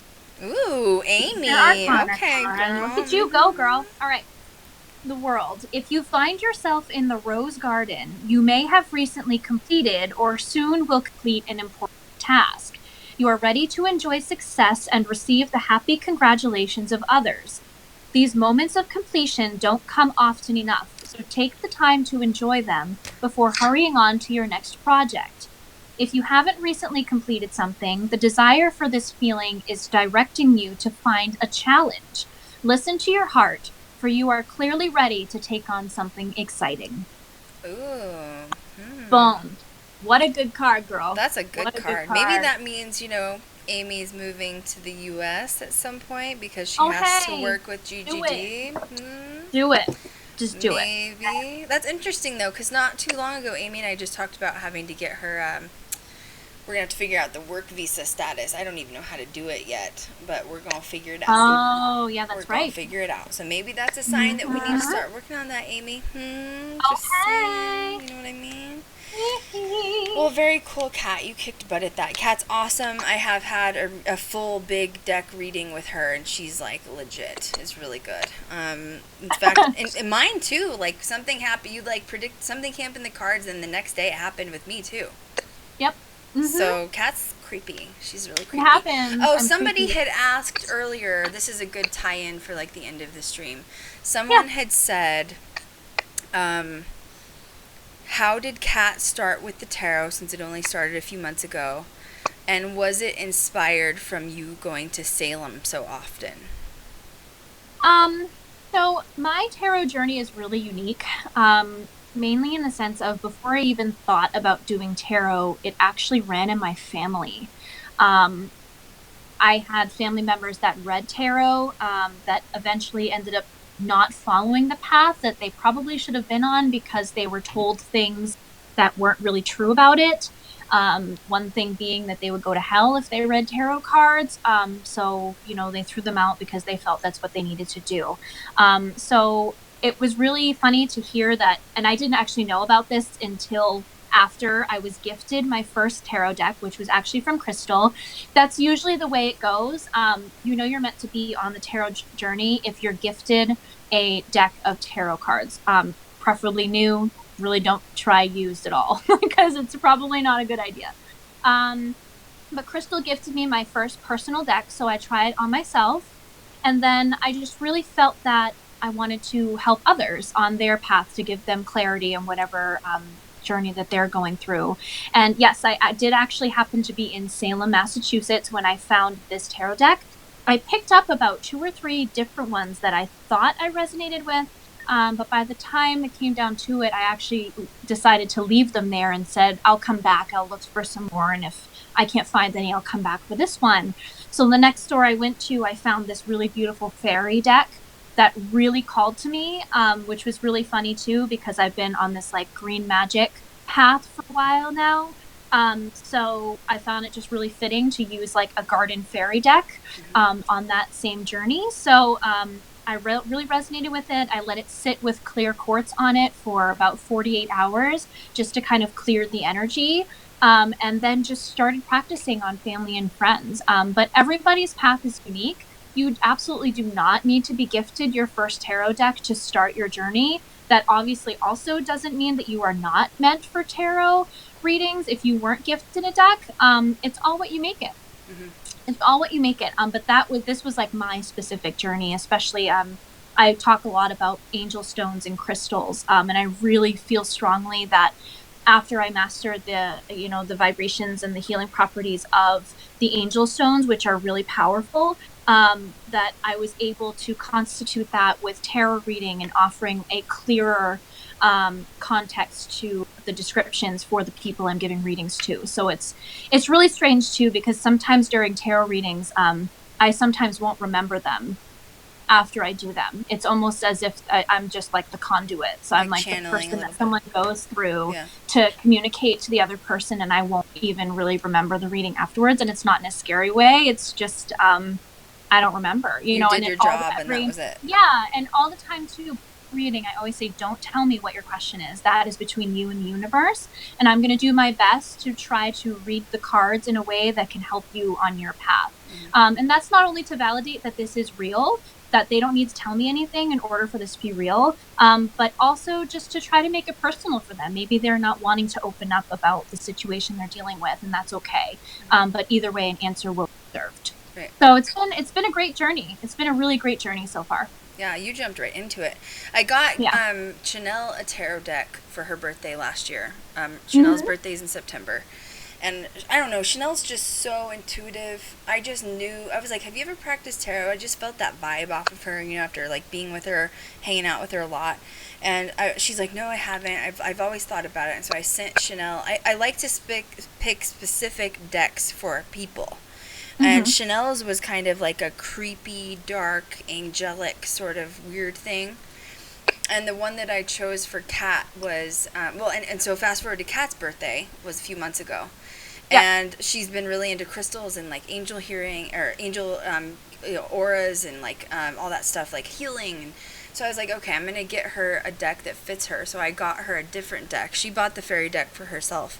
But I got her a deck that we always make fun of Kat because we call her the old lady because she knits a lot, you know? Yep. She's a knitter. And we think Kat would have been from the era of like the bonnets and then the dresses, you know, like it's very I've always resonated with it. It's my past life. I found a tarot deck that had like the bonnets and the big dresses, and she got them. She's like, oh my god! And there was even like a spindle of knitting in there, wasn't it? One of the cards. Oh my gosh, I was freaking out. Yeah. Like yarn. I have a deck, but like I said, I don't use mine. But I have a couple of decks, but this one I bought for myself, and of course I had to get like the creepy one. And this is like Ghost Spirit Tarot, so it's like kind of creepy cards. So that's mine, but I don't really use them as often as Chanel pulls cards a lot too. So do you, but I don't. I don't know. I don't trust myself pulling cards for even myself, so I definitely would never do it for another person. Let's just say that. You know what I'm saying? Like, you know what? Once again, I'm just accepting that's not my journey and that's not my gift because it is what it is. You know what I mean? Yep. Just no negativity. I'm just accepting it. Not at all. Oh, you guys. Okay, what's your email again for if you want to book sessions with Kat? What's my what? Sorry, the you cut email out. for it. Oh, tarot with Kat at Gmail. All one word, right? All one word. Yep. Email to book. In case anyone's wondering, I'm just going to put it so that it's on the stream. There we go. So there's the email if you need it, and make sure it just popped up. Did it go up? Because I feel like I don't see it. This stream has just been haunted the whole time. You know what I'm saying? It has been. You know, it's okay though. It's been unique. Very unique. Let's just try that again. For booking tarot sessions. Oh, I can't spell today. With Kat. Email.